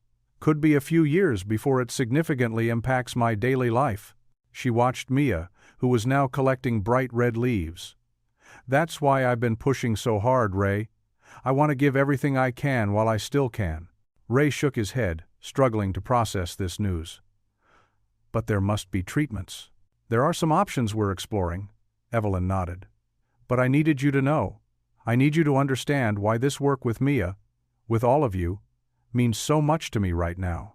Mia's laughter floated back to them on the breeze. Ray watched his daughter, then looked at this woman who had become so much more than just a stranger in his diner. "We'll help you," he said firmly. "Whatever you need. You've done so much for us."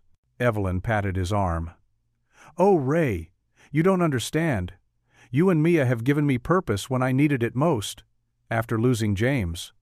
She paused, referring to her late husband. "Well, sometimes God's timing is perfect, even when we don't expect it." They resumed walking, matching their pace to stay behind Mia. "I've been teaching others in the group," Evelyn continued. "Mrs. Jenkins is particularly good with the phonics games. Pastor Leon has a natural gift for breaking down words. They can carry on what we've started. But it won't be the same without you," Ray said quietly. "Nothing stays the same forever," Evelyn replied. "But some things, the important things, they live on through others. That's why I'm teaching everyone, not just Mia. This community needs to understand how to help children like her." Ray cleared his throat, fighting back emotion. "I promise you, what you've taught us won't be wasted. We'll make sure other kids get help too." They reached the corner where their paths would split. Mia ran back to them, her cheeks pink from the cool air, clutching a handful of leaves. "Look what I found, Dr. Brooks. They're perfect for our letter. Tracing tomorrow." Evelyn knelt down, examining the leaves with exaggerated interest. "These are wonderful, Mia. You have such a good eye for detail." She hugged the little girl, holding on perhaps a moment longer than usual. After saying their goodbyes, Ray and Mia headed toward their apartment. Evelyn watched them go, then turned toward her own home, her steps measured and deliberate. In her living room, surrounded by books she'd collected over decades of teaching, Evelyn settled into her favorite chair. The late afternoon sun slanted through her window, illuminating dust motes that danced in the golden light. She removed her glasses, rubbing her eyes gently. "Lord," she whispered, clasping her hands together, "I'm not asking for a miracle. Just time. Time enough to see this through. Time enough to make sure they're ready." She opened her eyes, looking at the familiar spines of her books, trying to memorize their shapes and colors. "Please, just a little more time." A car passed outside, its shadow briefly dimming the room before the light returned, strong and warm on her face. Evelyn sat quietly in that light, her prayer continuing in the silence of her heart. The crackle of autumn leaves against her window reminded her of Mia's laughter, of Ray's determination, of all the lives still waiting to be touched. She reached for her lesson plans, determined to make every moment count while she still could. The early morning sun streamed through the windows of Sunrise Diner, casting warm light on colorful phonics posters taped carefully to the walls. Ray moved between the pushed-together tables, straightening paper placemats covered in letter patterns and sound games. His hands trembled slightly as he arranged bottles of syrup and plates of butter, hoping today would work. Mrs. Jenkins bustled through the front door, arms laden with craft supplies. "Morning, Ray. Brought some letter stamps and ink pads. Kids love making things messy. She winked, setting down her load and immediately starting to organize. The bell above the door chimed steadily as families began trickling in. Parents guided children to seats, some looking uncertain, others grinning with anticipation. Ray recognized faces from church, from the neighborhood, even a few regular customers who'd heard about the event and wanted to support it. Evelyn arrived wearing a bright sweater and her warmest smile, carrying a canvas bag full of reading materials. She touched Ray's arm gently. "Ready for our first Saturday special?" "Ready as I'll ever be," Ray said, adjusting his apron. "Mia's in the back helping mix batter." She insisted on being here early to help. The door chimed again, and Ray looked up to see Ms. Carver entering hesitantly. She clutched her purse tight, looking around like she wasn't sure she belonged. Ray's chest tightened for a moment, remembering their earlier conflicts, but Evelyn was already moving to welcome her. "Sarah, I'm so glad you came," Evelyn said warmly, guiding Ms. Carver to a seat. "We've got some wonderful multisensory techniques to share today." Ms. Carver's shoulders relaxed slightly. I want to learn. These past weeks, watching Mia's progress, I realize how much I don't know about teaching kids who learn differently." The diner filled with chatter and laughter as Ray began serving stacks of golden pancakes. Mia emerged from the kitchen proudly carrying plates, pausing to help younger kids trace letters in puddles of syrup with their forks. "Look, Dad," she called out. Tommy just spelled cat with his bacon. A flash went off, and Ray turned to see a woman with a camera and press badge capturing the moment. "Sandy Chen, from the Herald," she introduced herself. "Mind if I document today? We're doing a feature on community literacy initiatives." Before Ray could answer, another voice spoke up. "You should get a picture of Ray and Mia together," Evelyn suggested. "They're the heart of this whole movement." The reporter's eyes lit up. "A father-daughter learning journey? That's perfect." Ray felt his face flush, but Mia was already tugging his arm. "Please, Dad, we can show people it's okay to need help." He nodded, pulling her close as Sandy snapped their photo. The flash caught Mia's bright smile and Ray's proud eyes, pancake batter still on his apron. The morning flew by in a blur of activity. Evelyn moved from table to table, demonstrating techniques with magnetic letters and sound cards. Miss Carver sat with a group of parents, taking notes as Evelyn explained the importance of systematic phonics instruction. "See how we tap out each sound?" Evelyn demonstrated, touching her fingers to her thumb. "It gives them something physical to connect with the abstract letters." Mrs. Jenkins led art activities in one corner, helping kids create alphabet collages. Veterans from the Church Literacy Circle shared their own stories of struggling with reading, their honest words drawing nods of understanding from parents. As the crowd began to thin in the early afternoon, Ray noticed Mr. Whitaker sitting quietly in a corner booth, watching everything with moist eyes. The older man caught Ray's glance and nodded slowly, a gesture of approval that meant more than words could say. After the last families left and the tables were cleaned, Ray sat heavily in a booth, emotionally drained but content. Evelyn joined him, pulling something from her bag, Elena's letter, which Ray had entrusted to her earlier that week. "Ready to try?" she asked gently. Ray's throat tightened as he took the envelope. He'd carried it for years, unable to read his late wife's final words. His fingers shook as he carefully unfolded the paper. "Remember what we practiced," Evelyn encouraged. "Break it down into parts. You can do this." Ray squinted at the first line, his finger moving beneath each word. "You are bra." He paused, sounding it out carefully. "Braver than you know." The words hit him like a physical force. Tears spilled down his cheeks as Elena's voice seemed to echo in his mind. Evelyn placed a steady hand on his shoulder, letting him feel the full weight of the moment. "You are braver than you know," he whispered again, this time not reading but remembering. His tears fell onto the letter, and he carefully folded it back up. He wasn't ready for more yet, but that one line was enough for today, a gift from Elena that he could finally unwrap after all these years. Through his tears, he smiled at Evelyn. "Thank you," he managed to say, "for everything." She squeezed his shoulder once more and sat quietly beside him as the afternoon sun painted the diner in soft gold, a moment of victory warming them both. The fluorescent lights hummed overhead in the evaluation center's waiting room as Ray fidgeted with his worn leather wallet. Mia sat beside him, swinging her legs and humming softly to herself while coloring in her notebook. Evelyn sat on Mia's other side, her calm presence a stark contrast to Ray's nervous energy.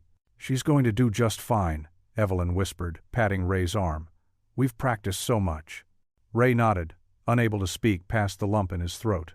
The past few weeks of preparation had been intense: flashcards at breakfast, letter games during lunch breaks, and endless practice sessions in the church basement. His daughter had worked so hard. The door opened, and Dr. Martinez emerged with a warm smile. "We're ready for you now." Mia grabbed Ray's hand as they followed the doctor into her office. The room was cozy, with children's artwork decorating the walls and a small table perfect for Mia's size in the corner. Dr. Martinez sat down and opened a thick folder. "I have some wonderful news," she began, her eyes twinkling. "Mia shows all the classic signs of dyslexia, but she's also demonstrated remarkable progress with the right teaching methods." Ray squeezed Mia's hand as Dr. Martinez continued, pointing to various charts and assessments. "Her phonological awareness has improved significantly. The strategies you've been using at home and in your community sessions are exactly what she needs." Mia beamed, sitting up straighter in her chair. "I can read cat and dog now," she announced proudly. "And I'm learning pancake because of the diner." Dr. Martinez laughed. "That's wonderful. And this evaluation will help us create a plan so you can learn even more words." For the next hour, they discussed the detailed educational plan. Ray's eyes welled up as Dr. Martinez outlined daily structured literacy sessions, multi-sensory learning techniques, and accommodations that would help Mia succeed. Evelyn took careful notes, occasionally adding suggestions based on her experience. "This is a comprehensive plan," Dr. Martinez concluded, handing Ray the official documentation. "With these supports in place, Mia will have the tools she needs to thrive." Ray stared at the papers in his hands. Official proof that his daughter wasn't slow or lazy, as some had suggested. She just needed a different way to learn, and now they had a roadmap to help her get there. "Thank you," he managed to say, his voice thick with emotion. Outside the evaluation center, Mia skipped ahead of them in the parking lot, her pigtails bouncing. "Can we have pie to celebrate?" she asked, turning to face Ray with hopeful eyes. "Of course we can, mija," Ray laughed, his heart feeling lighter than it had in months. Special occasions deserve pie. The bell above the diner door jingled as they entered. Mrs. Jenkins, who had stayed late to help with the dinner rush, broke into a wide smile when she saw them. "Well, how did it go?" "I passed," Mia announced, running to give Mrs. Jenkins a hug. "I'm going to get special help at school." Word spread quickly through the diner. Mr. Whitaker emerged from his office, and several regular customers gathered around as Ray proudly showed them the evaluation results. Soon, slices of apple pie appeared at their usual booth, courtesy of Mrs. Jenkins. To Mia, Evelyn raised her coffee cup in a toast. "Who proved that with determination and the right support, anything is possible." Everyone in the diner joined in the toast, making Mia blush and giggle. She sat between Ray and Evelyn, taking small bites of her pie and occasionally reaching up to touch the evaluation papers as if to make sure they were real. The celebration continued as more community members stopped by, having heard the news through the diner's grapevine. Pastor Leon arrived with his wife, both beaming with pride. Ms. Savanhaster Leon Sen, avariavesa.org. Carver, who had started attending their weekly literacy sessions, brought a small gift, a set of colorful reading guides. As the evening wound down, Ray watched Mia showing her new reading guides to Mrs. Jenkins, demonstrating how they helped her track words on a page. His chest felt tight with emotion, remembering all the nights he'd worried about her future, all the times he'd felt helpless to help his own daughter read. The drive home was quiet but peaceful. Mia clutched her evaluation papers and new reading guides to her chest, occasionally yawning but refusing to fall asleep until they got home. Ray carried her inside, even though she insisted she wasn't tired. In her room, Mia changed into her favorite pajamas, the ones with stars all over them, while Ray turned down her bed. She climbed in, still holding onto her papers. "Can we put these somewhere special?" she asked, finally releasing her grip on the evaluation results. "How about right here?" Ray suggested, placing them on her bedside table next to her favorite stuffed elephant. "That way you can see them first thing in the morning." Mia nodded, snuggling down into her blankets. Her eyes were heavy with sleep, but her smile remained bright. "Daddy," she said proudly, fighting back another yawn. "I'm a reader now." Ray tucked the blanket around her shoulders, his heart so full it felt like it might burst. He leaned down and kissed her forehead, whispering, "Yes, you are, Mija. Yes, you are." The morning sun streamed through the diner's windows, casting long shadows across the worn linoleum floor. Ray hummed as he wiped down the counter, still riding high from yesterday's evaluation success. Mia had already left for school, proudly carrying her new reading folder. "Order up," Ray called cheerfully, sliding a plate of golden pancakes across the counter. The breakfast rush was in full swing, the familiar clinking of cups and murmur of conversation filling the air. A man in an expensive suit sat at table 6, scowling at his bill. Ray recognized him as a first-time customer who'd been particular about his order all morning. The man's face grew redder as he studied the receipt. "Hey, you!" The man's voice cut through the diner's peaceful atmosphere. "Get over here!" Ray approached with his professional smile. "Yes, sir? Is everything all right?" The man thrust the bill toward Ray's face. "This isn't right. I gave you a 20, and this change is short." Ray's stomach tightened. He always double-counted change, knowing his number skills were stronger than his reading. "Sir, I'm certain I counted correctly, but I'd be happy to count it again." "Don't bother," the man sneered, standing up. "I know what I gave you, and I know what I got back. People like you think you can pull one over on honest customers." The words hit Ray like a physical blow. Other diners turned to stare, and his cheeks burned. "Sir, I would never— Is there a problem here?" Mr. Whitaker emerged from his office, drawn by the commotion. The customer turned his anger toward the owner. "Your waiter here is trying to cheat me. Short. Changed me by $10, and now he's lying about it." Mr. Whitaker's face hardened as he glanced between Ray and the angry customer. "Let's step into my office and sort this out." Ray followed, his legs feeling wooden. The office was small and stuffy, crammed with filing cabinets and old receipts. Mr. Whitaker closed the door and sank into his chair with a heavy sigh. "Ray, you know I can't have accusations like this." "Mr. Whitaker, I swear I counted that change carefully. I always do." His boss rubbed his temples. "It's not just about the money. We're getting attention lately with all these reading programs, and now this. I can't risk the diner's reputation." Ray's throat went dry.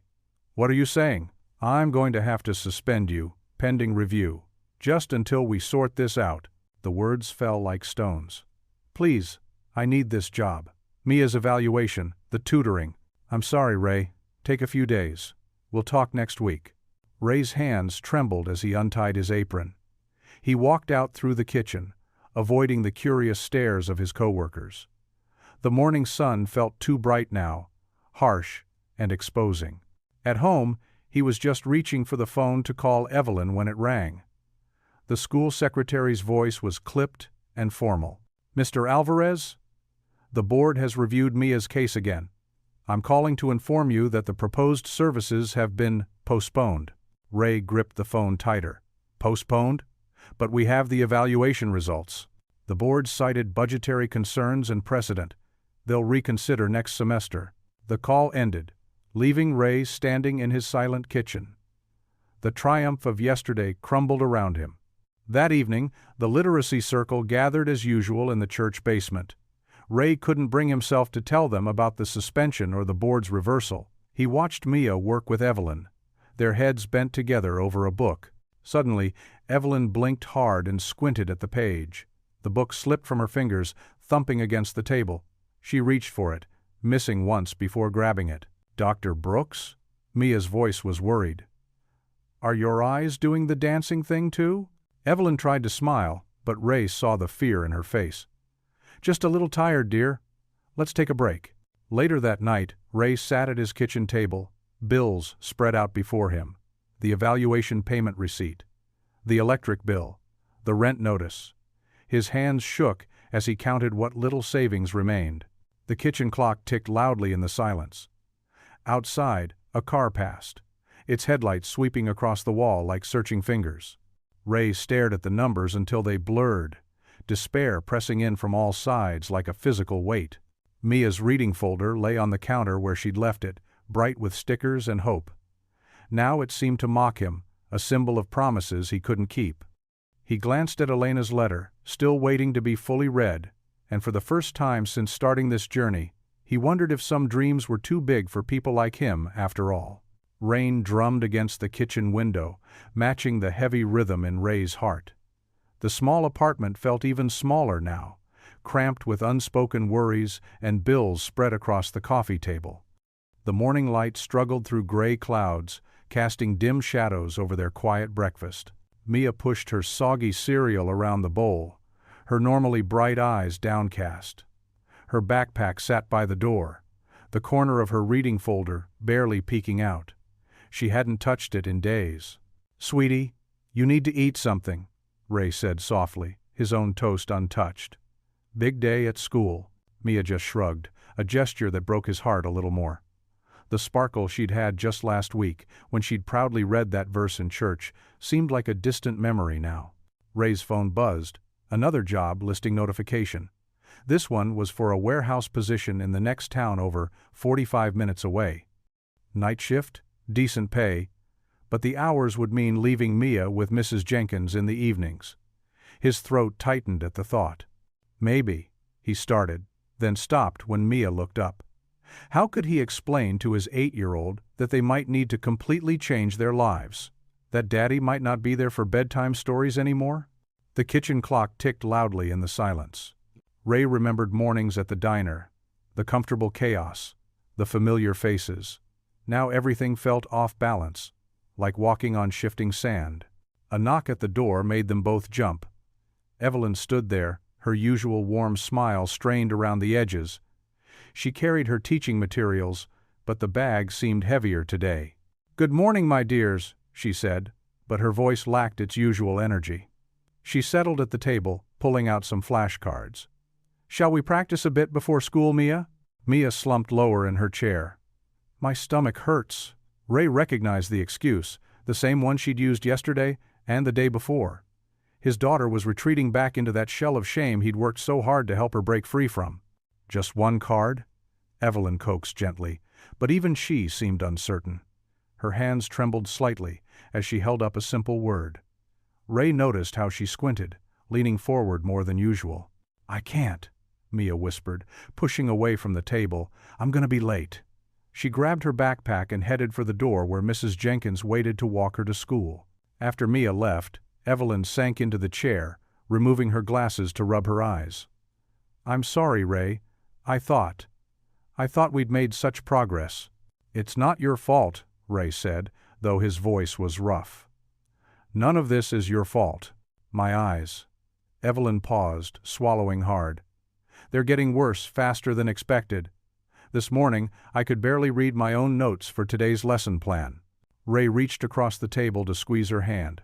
This woman had given them so much hope, had fought so hard for them. Seeing her confidence shaken felt like watching another pillar crumble. "The literacy circle," she continued. "3 families called to cancel yesterday. They're worried about being associated with the controversy." She didn't need to elaborate. The whispers around town about Ray's suspension had grown louder, more judgmental. Ray stood abruptly, pacing the small kitchen. The night shift job listing burned in his pocket like a hot coal. "Maybe I should just take that warehouse position," he said finally. "Start fresh somewhere else. Mia and I could—" "Ray Alvarez," Evelyn interrupted, some of her old fire flaring. "Running away won't solve this. Neither will staying here watching my daughter give up." The words burst out louder than he intended. "You didn't see her face last week when Mr. Whitaker." He couldn't finish. Evelyn's shoulders slumped. "I know, but leaving would mean giving up everything we've built, the support system, The progress. What progress? Ray's laugh was bitter. The school board still won't help. I'm unemployed. Mia's back to hiding from books. And you. He stopped, seeing the pain in Evelyn's eyes. And I'm losing my sight, she finished quietly. I know. I've been wondering if I did the right thing, starting all this. Maybe I asked too much of everyone. Of myself. Rain continued to pour outside, matching the heaviness in the room. Ray walked to his bedroom, pulling open the drawer where Elena's letter lay. The paper felt fragile in his hands, like hope itself might tear. He'd been so close to reading it all. That first line, "You are braver than you know," had felt like Elena speaking directly to him. Now the rest of the words swam before his eyes, taunting him with their secrets. With hands that felt too heavy, Ray folded the letter carefully and placed it back in the drawer. He couldn't bear to look at it anymore, couldn't face another reminder of how far they'd fallen from last week's triumph. The sound of the drawer closing echoed with a terrible finality. The porch lights of Mrs. Jenkins' Victorian home glowed like a beacon through the drizzling twilight. One by one, neighbors emerged from the gathering darkness, clutching steaming thermoses and wrapped in raincoats. Mrs. Jenkins stood at the top of her weathered steps, a patchwork quilt draped over her arm, welcoming each arrival with a warm hug. "Come on up, honey," she called to Ray and Mia as they approached. "Got your favorite spot saved right here." She patted the cushioned porch swing, already decorated with one of her hand-sewn quilts in cheerful blues and yellows. Mia's small hand tightened in Ray's as they climbed the steps. She hadn't said much since the suspension, but her eyes widened at the sight of familiar faces from their literacy circle. Old Mr. Patey Thompson from the Veterans Hall was there, his cane hooked over the porch railing. Miss Carver sat quietly in a corner, hands wrapped around a steaming mug. Even Mr. Chen from the grocery store had come, setting up folding chairs with Pastor Leon. "Quite a turnout," Ray murmured, surprised by the crowd gathering on the sprawling wraparound porch. Battery-operated lanterns created pools of gentle light, and someone had strung fairy lights along the railings. The effect was magical against the misty evening. Mrs. Jenkins clinked a spoon against her mug, and the quiet conversation settled into silence. "Friends," she began, her voice carrying clearly despite its softness. "We're here tonight because sometimes the best stories need to be told more than once. Sometimes the truth needs witnesses." She nodded to Mr. Thompson, who cleared his throat.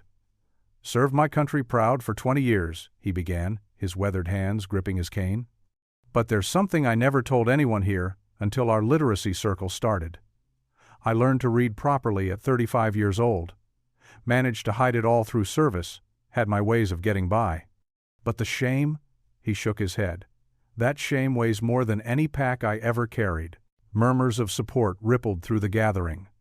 Ray felt Mia lean against him, listening intently. A young mother Ray recognized from the diner stood next, bouncing a baby on her hip. "My oldest has dyslexia, just like Mia. The school told us the same things, try harder, practice more, maybe hold him back a year. But then I saw Mia at pancakes, phonics, sounding out words with such joy." Her voice cracked. "That's when I knew we weren't alone, and we weren't wrong to ask for help." The local reporter, Sarah Chen, sat cross-legged on the porch floor, her notebook open but forgotten in her lap as she recorded everything on her phone. The stories continued flowing.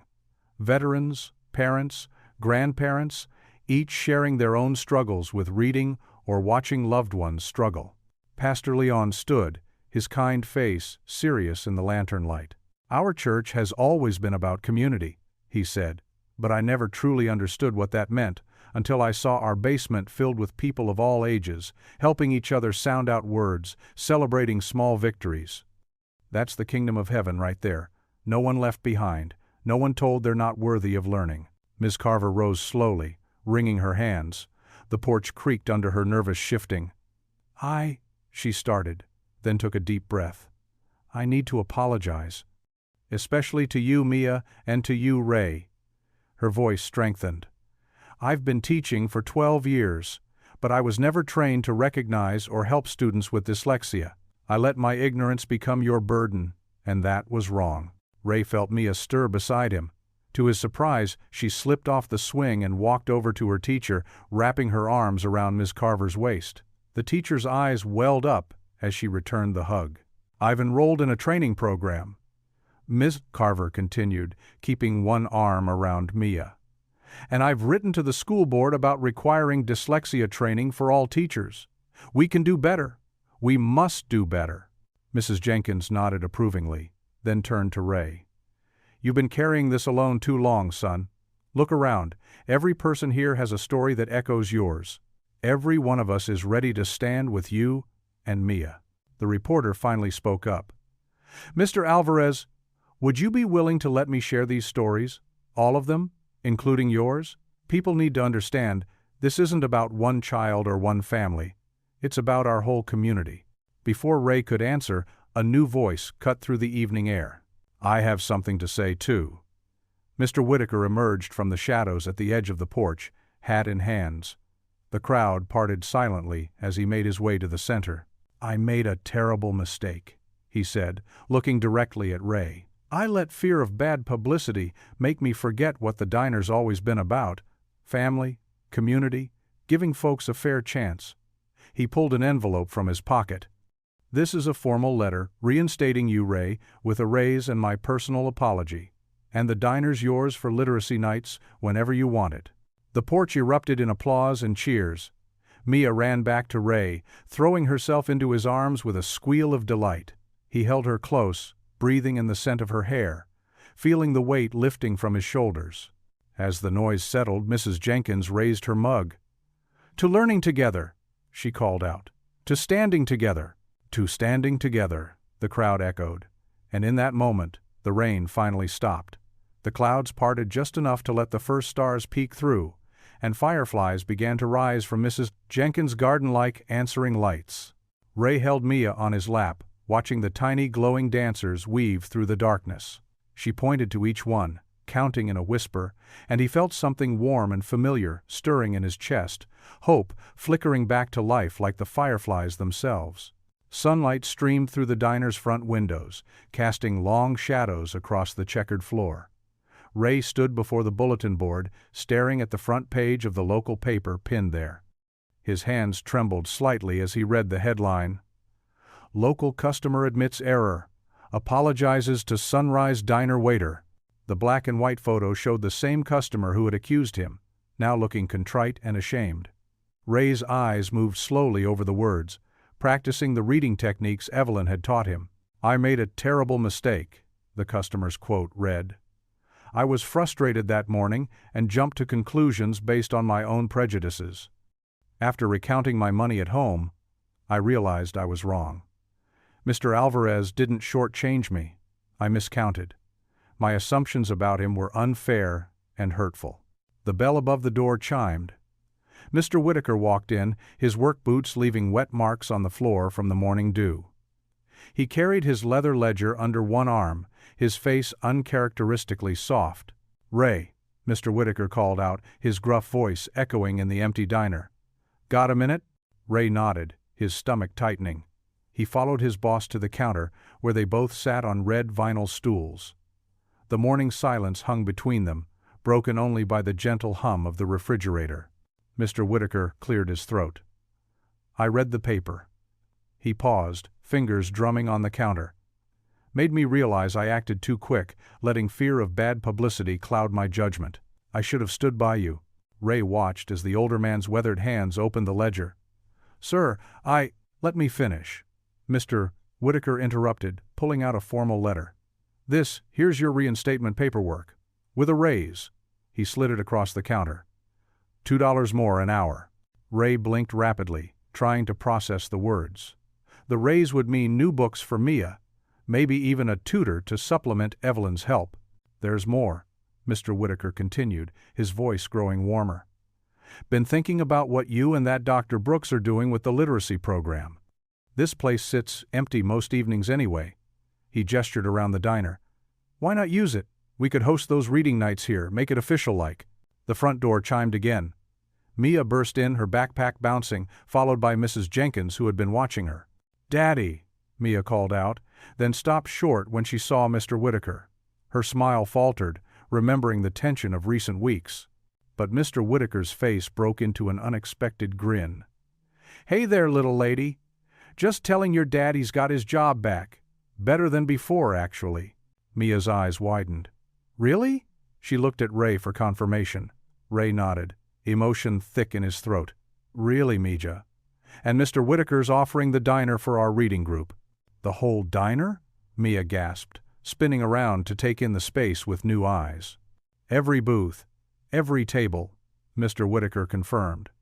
"We'll put up some proper lighting, maybe get some of those fancy magnetic letters for the menu board." Ray stood, extending his hand to his boss. But Mr. Whitaker surprised him by pulling him into a rough hug instead. "I'm sorry, Ray," he muttered gruffly. "Shoulda known better." Ray returned the embrace, years of tension melting away. When they pulled apart, both men quickly wiped their eyes, pretending not to notice each other's tears. Mia couldn't contain her joy any longer. She began twirling between the tables, her arms spread wide, her laughter bouncing off the windows. The morning sun caught her spinning form, casting dancing shadows that seemed to celebrate with her. Mrs. Jenkins dabbed at her eyes with a handkerchief, while Mr. Whitaker cleared his throat repeatedly. Ray watched his daughter dance, remembering her tears just days ago. Now she spun with the freedom of a child who knew she was supported, who had a whole community behind her. "When can we start?" Mia asked, pausing her twirls. "Can we put the books right here?" She pointed to the corner booth. "And maybe have hot chocolate like at church?" "Hot chocolate's on the house," Mr. Whitaker declared, "for all the readers." Ray watched as Mia resumed her joyful spinning, her shadows multiplying in the morning light. Each revolution seemed to erase another dark day, replace another fear with hope. The diner, this place that had been just a job, just survival, was transforming into something more, a sanctuary for learning, a place where shame could turn to pride. The newspaper article fluttered slightly on the bulletin board, its headline catching the light. Ray thought about how words could hurt, but they could also heal. How admitting mistakes, like the customer had done, could open doors to something better. How Mr. Whitaker's gruff apology had restored not just a job, but dignity. Mia's spinning slowed, and she collapsed happily into a booth, grinning at them all. Her chest rose and fell with excited breaths, her eyes bright with possibility. "When do I start back?" Ray asked, suddenly eager to return to work, to prove Mr. Whitaker's renewed faith in him was justified. "Tomorrow," Mr. Whitaker replied firmly. "Sunday breakfast rush. Wouldn't want to disappoint your regulars."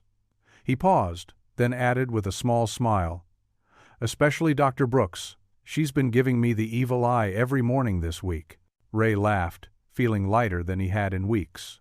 He moved to his daughter's booth, sliding in beside her and pulling her close. She nestled against him, still catching her breath from dancing. "Thank you," Ray said to Mr. Whitaker, meaning it for everything. The job, the raise, the diner space, but most of all, for believing in them. Mr. Whitaker just nodded, understanding in his eyes. He walked to the door, pausing with his hand on the handle. "See you tomorrow, Ray. 8 sharp." Then, with a wink at Mia, "Bring your books. We've got some reorganizing to do." Autumn sunlight filtered through the stained glass windows of the church basement, casting rainbow patterns across the worn wooden tables. Evelyn Brooks sat at the head of the table, her reading glasses perched on her nose, though she had to squint more than usual to make out the papers before her. Around her sat Ray, Mia, Ms. Carver, and Pastor Leon, their faces etched with determination. "The school board meets on Thursday," Evelyn began, her voice steady despite the slight tremor in her hands. "We need to make them understand this isn't just about Mia anymore. It's about every child who's ever felt lost in a sea of dancing letters." Mia sat close to her father, doodling butterflies on the corner of her notebook. Ray watched her with pride. Remembering how far they'd both come since that morning when Evelyn first noticed Mia's struggle with the specials board. "I think we should each speak," Ms. Carver suggested, her cheeks flushing slightly. "As Mia's teacher, I need to admit that I failed her at first. But more importantly, I need to tell them how much she's blossomed with proper support." Pastor Leon nodded, his kind face thoughtful. "Sometimes the most powerful testimony comes from admitting our mistakes." It shows growth. And that's what we're asking the board to do. Grow and change. Evelyn blinked hard, bringing her papers closer to her face. Ray noticed her struggle and gently touched her arm. "Dr. Brooks, are you okay?" She lowered the papers, a mix of frustration and acceptance crossing her features. "My eyes are getting worse faster than expected," she admitted quietly. "The doctor says I might have only months of reliable reading left." She straightened her shoulders. "But that just makes this fight more important. We need to establish a system that will help children long after I can't." Mia looked up from her drawing, her dark eyes wide with concern. "But who will help us learn when you can't see anymore?" "Oh, sweetheart," Evelyn smiled, reaching across to squeeze Mia's hand. "That's exactly why we're here today. We're building something bigger than just one person. Miss Carver is learning new teaching methods. Your father is becoming a leader. Pastor Leon is opening the church's doors. We're creating a community that helps each other." Ray pulled Elena's letter from his pocket, the paper worn soft at the creases. "I've been practicing," he said, his voice rough with emotion. "I want to read this to the board. Show them what it means to finally break free from shame." "Would you like to practice now?" Pastor Leon asked gently. Ray nodded, unfolding the letter with careful fingers. He took a deep breath and began reading slowly, using his finger to track each word, as Evelyn had taught him. "Dear Ray," he started, his voice gaining strength. "You are braver than you know. Our daughter will need that bravery." He paused, swallowing hard. "Take your time," Evelyn encouraged. "Remember to break the words into pieces, just like we practiced." Ray continued, working through each sentence with determined focus. Though he stumbled occasionally, he didn't give up. When he finished the first paragraph, everyone had tears in their eyes. "That's powerful testimony," Miss Carver whispered. "The board needs to hear this." Evelyn pulled out a timeline she'd prepared. "We'll start with facts about dyslexia and the law. Then, Miss Carver, you'll speak about what you've learned. Pastor Leon, you can share about the community support. Ray, your letter will show them the human cost of ignoring this issue. And Mia," she smiled at the little girl, "would you be willing to read just a little bit for them? To show them how far you've come?" Mia nodded solemnly. "I'm not scared anymore," she declared. "Well, maybe a little. But Daddy says that's okay." "It's more than okay," Pastor Leon agreed. "Courage isn't about not being scared. It's about doing what's right, even when you are scared." They spent the next hour refining their presentations. Evelyn had to pause several times to rest her eyes, each break a stark reminder of why their mission felt so urgent. But her voice never wavered as she coached Ray through difficult words and helped Mia select a simple passage to read. As the afternoon light began to fade, Pastor Leon looked at his watch. "We should wrap up," he suggested. "But first, shall we pray?" They pushed back their chairs and joined hands in a circle. Mia's small hand felt warm in Ray's, and he could feel Evelyn's slight tremor on his other side. Pastor Leon's rich voice filled the basement. "Lord, grant us the strength to speak truth with love, the courage to stand firm in the face of resistance, and the wisdom to show others the way forward. Be with each person in this circle and with every child who struggles to read. Help us break down walls and build bridges instead." The group squeezed hands tighter as they whispered, "Amen," in unison. The school board chamber buzzed with nervous energy as people filed in, filling every seat and lining the walls. Ray tugged at his collar, the only dress shirt he owned feeling too tight around his neck. Beside him, Mia sat straight-backed in her Sunday best, her small hand clasped tightly in his. Fluorescent lights cast a harsh glow over the room's wood paneling. At the raised platform ahead, 7 board members settled into their chairs, shuffling papers and adjusting microphones. Their faces were masks of polite indifference. Mrs. Jenkins had brought her quilting circle, their gray heads dotting the crowd like silver stars. The veterans who'd joined their reading sessions sat together, backs military straight. Mr. Whitaker stood near the door, arms crossed, watching. Even some of the regular diner customers had shown up, filling the back rows with familiar faces. Pastor Leon squeezed Ray's shoulder as he passed, taking a seat nearby. Miss Carver sat a few rows ahead, hands clasped tightly in her lap. And there was Evelyn, making her way slowly to the podium as the first speaker, her cane tapping quietly against the linoleum floor. The board chairman cleared his throat. "Dr. Brooks, you have 5 minutes." Evelyn adjusted her thick glasses, and even from where he sat, Ray could see her hands trembling slightly as she gripped the podium. But when she spoke, her voice rang clear and strong. 23 years ago," she began, "a boy named Marcus sat in my office, tears streaming down his face. He was 12 years old and couldn't read his own name. His teachers had labeled him lazy, his classmates called him stupid, and his spirit was breaking." She paused, letting the words settle. "I knew he had dyslexia. I knew exactly what he needed. But our district had no services, no training, no understanding. Policy and budget constraints tied my hands." The room was absolutely still. Even the usual shuffling of papers had ceased. "Marcus dropped out at 16. Last I heard, he was working at a car wash, too ashamed to even fill out job applications for anything else."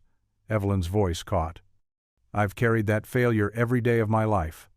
I promised myself I would never again stay silent when I saw a child drowning in a sea of letters that wouldn't stay still." She turned slightly, gesturing to Mia. "This beautiful, brilliant little girl has the same struggle Marcus had. But she also has something he didn't, a community willing to fight for her, a father brave enough to face his own reading challenges to help her, teachers ready to learn new methods, veterans and neighbors who've created a circle of support and dignity." Ray felt Mia's hand tighten in his as Evelyn continued, "My eyesight is failing. Soon, I won't be able to read anymore myself.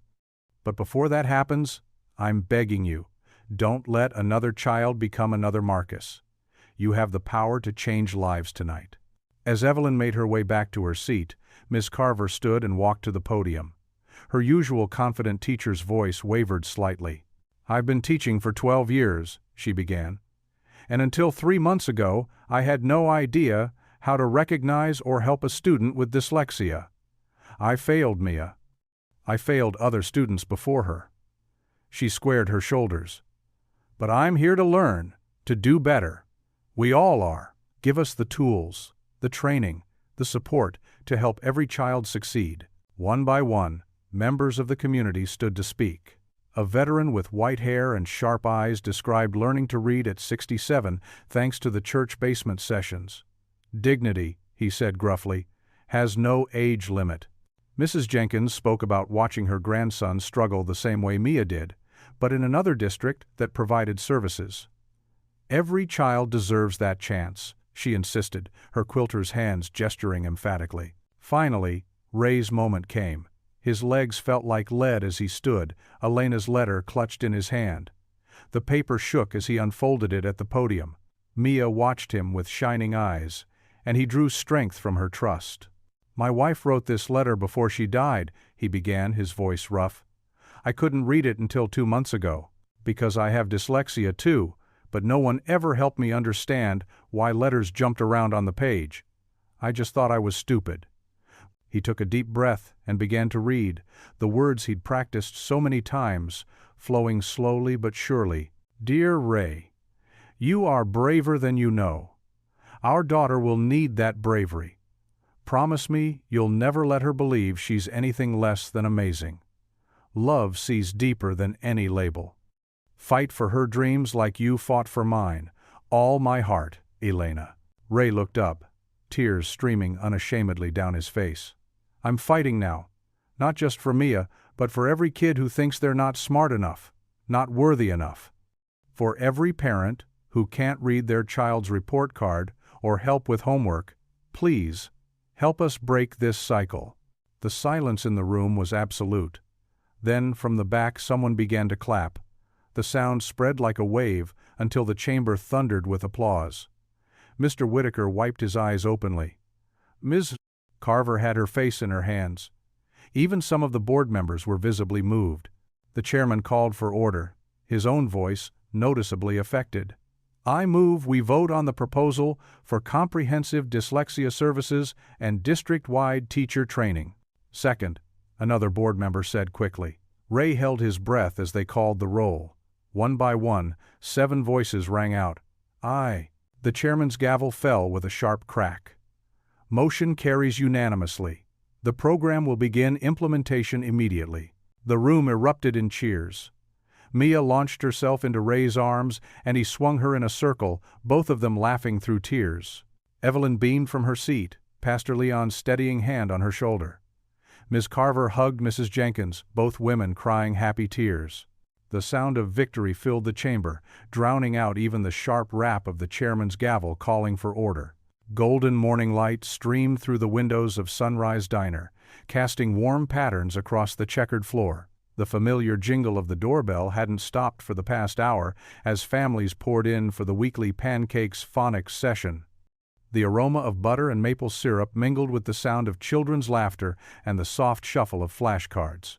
Ray worked the griddle with practiced ease, his movements fluid and confident. 6 perfect circles of batter sizzled as he watched Mia at the counter, her tongue poking out slightly as she concentrated on reading the order slips. 2 blueberry, 1 chocolate chip, she called out, her voice clear and proud. Table 4. You got it, sweetheart. Ray flipped a pancake with a flourish, earning appreciative oohs from the kids clustered nearby. He caught Evelyn's eye and grinned. She sat at her usual spot, overseeing the organized chaos with quiet satisfaction. Mrs. Jenkins moved between tables, helping a group of children sort letter tiles into patterns. At another booth, Miss Chapter Carver sat with 2 other teachers, taking notes as a speech therapist demonstrated a new phonics technique. The walls were covered with colorful posters showing letter combinations and sound patterns, transforming the humble diner into a vibrant learning space. Watch this, Dr. Brooks. Tommy, a freckled 3rd grader, rushed to Evelyn's side with a worksheet. I did the whole page. His chest puffed with pride as she leaned in to examine his work, though she had to squint slightly to focus. Wonderful work, Tommy, Evelyn praised, her voice warm despite the fatigue in her eyes.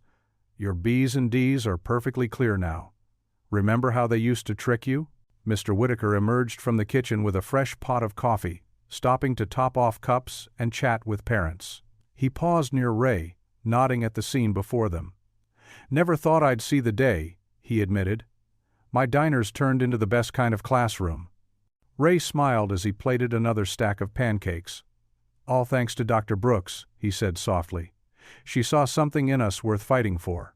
Across the room, Pastor Leon worked with a group of veterans and elderly community members who'd joined the literacy circle. They took turns reading simple passages, supporting each other through difficult words with patience and understanding. One of the older men reached over to help a young girl sound out a tricky word, their heads bent together in concentration. Mia bounced between tables, her confidence growing with each interaction. She carried a small bell that chimed whenever someone mastered a new skill or finished a challenging passage. The sweet sound rang out regularly, followed by scattered applause and encouraging cheers. Dad, Mia called out, waving another order slip. This one's from Mrs. Peterson. She wants the special with extra strawberries. Reading like a pro, Ray called back, his heart swelling with pride. He remembered the tears and frustration of just months ago, how impossible this moment had seemed then. Evelyn shifted in her seat, reaching for her magnifying glass to help a student with a workbook. Though her movements were slower now, her presence remained steady and reassuring. She had trained a small team of volunteer tutors who now led most of the exercises, stepping in only when needed. The reporter who'd covered their story sat in a corner booth, working on a follow-up piece. Her camera captured candid moments, a high five between learning partners, a breakthrough smile, Ray and Mia's synchronized dance of diner efficiency. She paused to interview Mrs. Jenkins about the program's impact on the community. It's not just about reading anymore, Mrs. Jenkins explained, gesturing to the full tables. Look around, we're all learning from each other. Age doesn't matter, background doesn't matter. We're family now. Near the register, a collection jar labeled Literacy Fund sat half full of donations. The money would help buy materials for future students, ensuring no child would be turned away for lack of resources. Beside it stood a framed copy of the school board's resolution, establishing the district-wide dyslexia program, Mia's name mentioned prominently in the text. Ray worked steadily at the griddle, but his attention kept drifting to the scene around him. He watched Evelyn guide a new volunteer through a lesson plan, her expertise evident in every gentle correction and word of encouragement. Though her eyes strained more often now, her spirit remained undiminished. The morning sunshine grew stronger, filling the diner with light. Mia approached Evelyn's table with a fresh cup of tea, careful not to spill. "Just how you like it, Dr. Brooks," she said, setting it down with a flourish. "I read the whole menu board today, no mistakes." Evelyn wrapped her arms around Mia in a warm hug. "My star student," she murmured, then looked up to include Ray in her smile. "Both of my star students." Ray stepped away from the griddle for a moment, wiping his hands on his apron as he joined them. The three shared a quiet moment amid the bustling activity, remembering that first morning when a frightened girl couldn't read the specials and a stranger offered hope. "I think it's time for a celebration," Ray announced, returning to his station. He poured batter in the shape of letters, creating edible words for the children to read before devouring. The gesture earned delighted squeals from his audience. Mrs. Jenkins appeared with a fresh pot of coffee, topping off Evelyn's cup. "You've changed this town," she said softly to the retired educator. "These children will never forget what you've done for them." Evelyn watched the room with misty eyes, taking in the scene she'd helped create. Families learning together, barriers breaking down, dignity restored. The weekly gathering had become more than a tutoring session. It was a testament to what could happen when one person refused to give up on others. "My work here is safe now," she whispered, her voice barely audible above the cheerful din. In her words lay not resignation, but peaceful satisfaction, the knowledge that her legacy would continue through every person in that room. The evening settled softly over the small apartment complex, painting the sky in gentle shades of purple and orange. Ray's second-floor unit glowed with warm lamplight as he cleared the dinner dishes from the small kitchen table. Mia sat cross-legged on their worn but comfortable couch, humming while she drew pictures in her notebook. A gentle knock at the door made them both look up. Ray recognized the familiar pattern. 3 soft taps, a pause, then 2 more. "It's Miss Evelyn!" Mia jumped up, her dark curls bouncing as she ran to open the door. There stood Evelyn Brooks, her silver hair neatly pinned back, carrying a canvas tote bag that seemed full to bursting. Her eyes crinkled behind her glasses as Mia wrapped her in a tight hug. "Well, hello there, sunshine," Evelyn said, returning the embrace. "May I come in?" Ray wiped his hands on a dish towel and moved to help her with her bag. "Of course, always. We just finished dinner. Can I fix you some tea?" "That would be lovely, Ray. Thank you." Evelyn settled into what had become her usual spot at the kitchen table, the chair closest to the window. Mia climbed into the seat next to her, practically vibrating with curiosity about the mysterious bag. Ray put the kettle on and pulled out their mismatched collection of mugs, Mia's favorite with cartoon cats, his plain blue one, and the delicate floral teacup they kept, especially for Evelyn's visits. "I brought something special tonight," Evelyn said, reaching into her bag. She pulled out a wooden box with a sliding lid, beautifully worn smooth by years of use. "Mia, these are for you." Mia carefully opened the box to reveal rows of colorful cards, each one textured differently. Some had raised letters made of velvet, others had patterns carved into wood, and still others featured letters formed from sandpaper. "These are my special tactile alphabet cards," Evelyn explained, running her fingers over one card's surface. "I made them 30 years ago for my first classroom, and they've helped hundreds of children learn their letters by feel as well as sight." Mia traced the letter M with wonder, feeling the soft fuzz of the purple velvet under her fingertip. "It's like magic," she whispered. "The real magic," Evelyn said, tapping Mia's chest gently, "is right in here. These are just tools to help that magic grow stronger." The kettle whistled, and Ray poured the hot water into their cups, adding honey to Mia's and lemon to Evelyn's, just the way they liked it. As he set the cups down, Evelyn pulled a thick manila folder from her bag. "And this," she said, sliding it across the table to Ray, "is for you." Ray opened the folder to find it packed with carefully organized training manuals, lesson plans, and teaching guides. Each section was marked with colored tabs, and notes in Evelyn's elegant handwriting filled the margins. "These are all my materials," Evelyn said softly. "Everything I've learned about teaching children with dyslexia over 40 years. All my tricks, all my techniques." She adjusted her glasses, and Ray noticed her hands trembling slightly. "They're yours now." Ray's throat tightened. "Evelyn, I can't—" "You can, and you will," she interrupted firmly, though her voice was gentle. "My eyes aren't what they used to be, Ray. The doctors say the macular degeneration is progressing faster than we hoped." Mia looked up from her cards, concern crossing her young face. "But you're still going to come teach us, right?" Evelyn reached out and squeezed Mia's hand. "Oh, I'll still be around, sweetheart. But it's time for your daddy and the others to take the lead with the teaching. I'll be more like a wise old owl, watching from my branch and hooting encouragement." Ray set his mug down carefully, studying Evelyn's face. "How are you so calm about this?" She smiled, gazing out the window at the courthouse square below, where street lamps were beginning to twinkle in the growing dusk. "Because I have peace in my heart, Ray. When I first noticed my vision changing, I was terrified. Reading has been my life's work, my passion, my way of helping others. But then God led me to that breakfast rush at Sunrise Diner, and I met you and Mia." She paused to sip her tea, then continued. "I realized that maybe this was why, so I could pass on everything I know to people who will carry it forward with the same love and dedication. The literacy circle you've built, the way the whole town has come together, that's bigger than just me now. It will live on." Ray swallowed hard. "I promise you, Evelyn, we'll keep it going. Every Saturday morning, every Wednesday night. We'll help every child and adult who needs it." "I know you will." Evelyn's eyes glistened behind her glasses. "You've already proven that you can move mountains with nothing but faith and determination." They sat in comfortable silence for a while, sipping tea and watching the lights below. Mia continued exploring her tactile cards, occasionally showing one to Evelyn or Ray with excitement. The courthouse clock chimed 8, its deep tones floating through the evening air. "Look at those lights down there," Evelyn mused, gesturing to the twinkling square below. "They remind me of stars fallen to earth, each one representing a soul in this town, shining their own little light into the darkness."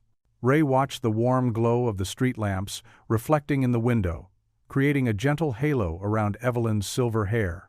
In that moment, he saw her not just as a teacher or mentor, but as a beacon who had guided them out of their own darkness into light. Mia leaned against Evelyn's arm, carefully holding up a card with the letter L, made of soft blue wool. "This one feels like a cloud," she said dreamily. "Then, that's exactly what we'll call it when we practice," Evelyn replied, wrapping an arm around the little girl's shoulders. The cloud L. Spring burst through the windows of Sunrise Diner like liquid gold, painting everything it touched with warmth and promise. The morning rush was in full swing, but it wasn't just the usual breakfast crowd filling the red vinyl booths and chrome-edged counter. Books and worksheets lay scattered between plates of syrup-soaked pancakes, and the gentle murmur of reading practice mingled with the clinking of coffee cups. A small brass bell sat prominently on the counter, its surface polished to a shine from frequent use. Mr. Whitaker had found it in an antique shop 2 towns over, declaring it perfect for their new tradition. Now it stood, as a symbol of triumph, waiting to ring out each small victory.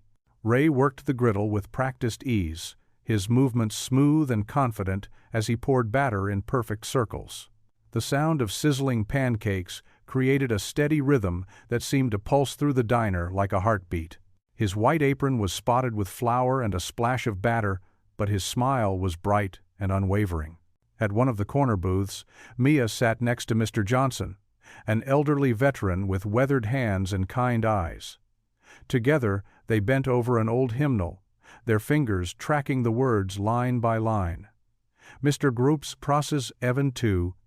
Johnson's brow furrowed in concentration as he worked through each syllable. "Amazing grace," he sounded out slowly. "How sweet the sound." Mia nodded encouragingly, just as Evelyn had done for her so many times before. "That's it. Keep going, Mr. Johnson."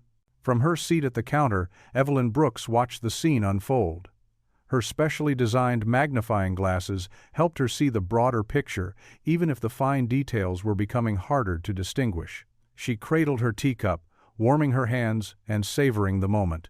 Mrs. Jenkins moved between tables with a coffee pot, topping off cups and offering gentle encouragement to the readers scattered throughout the diner.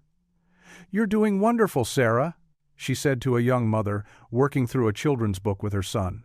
"Just like we practiced." The morning light caught the brass bell, making it gleam.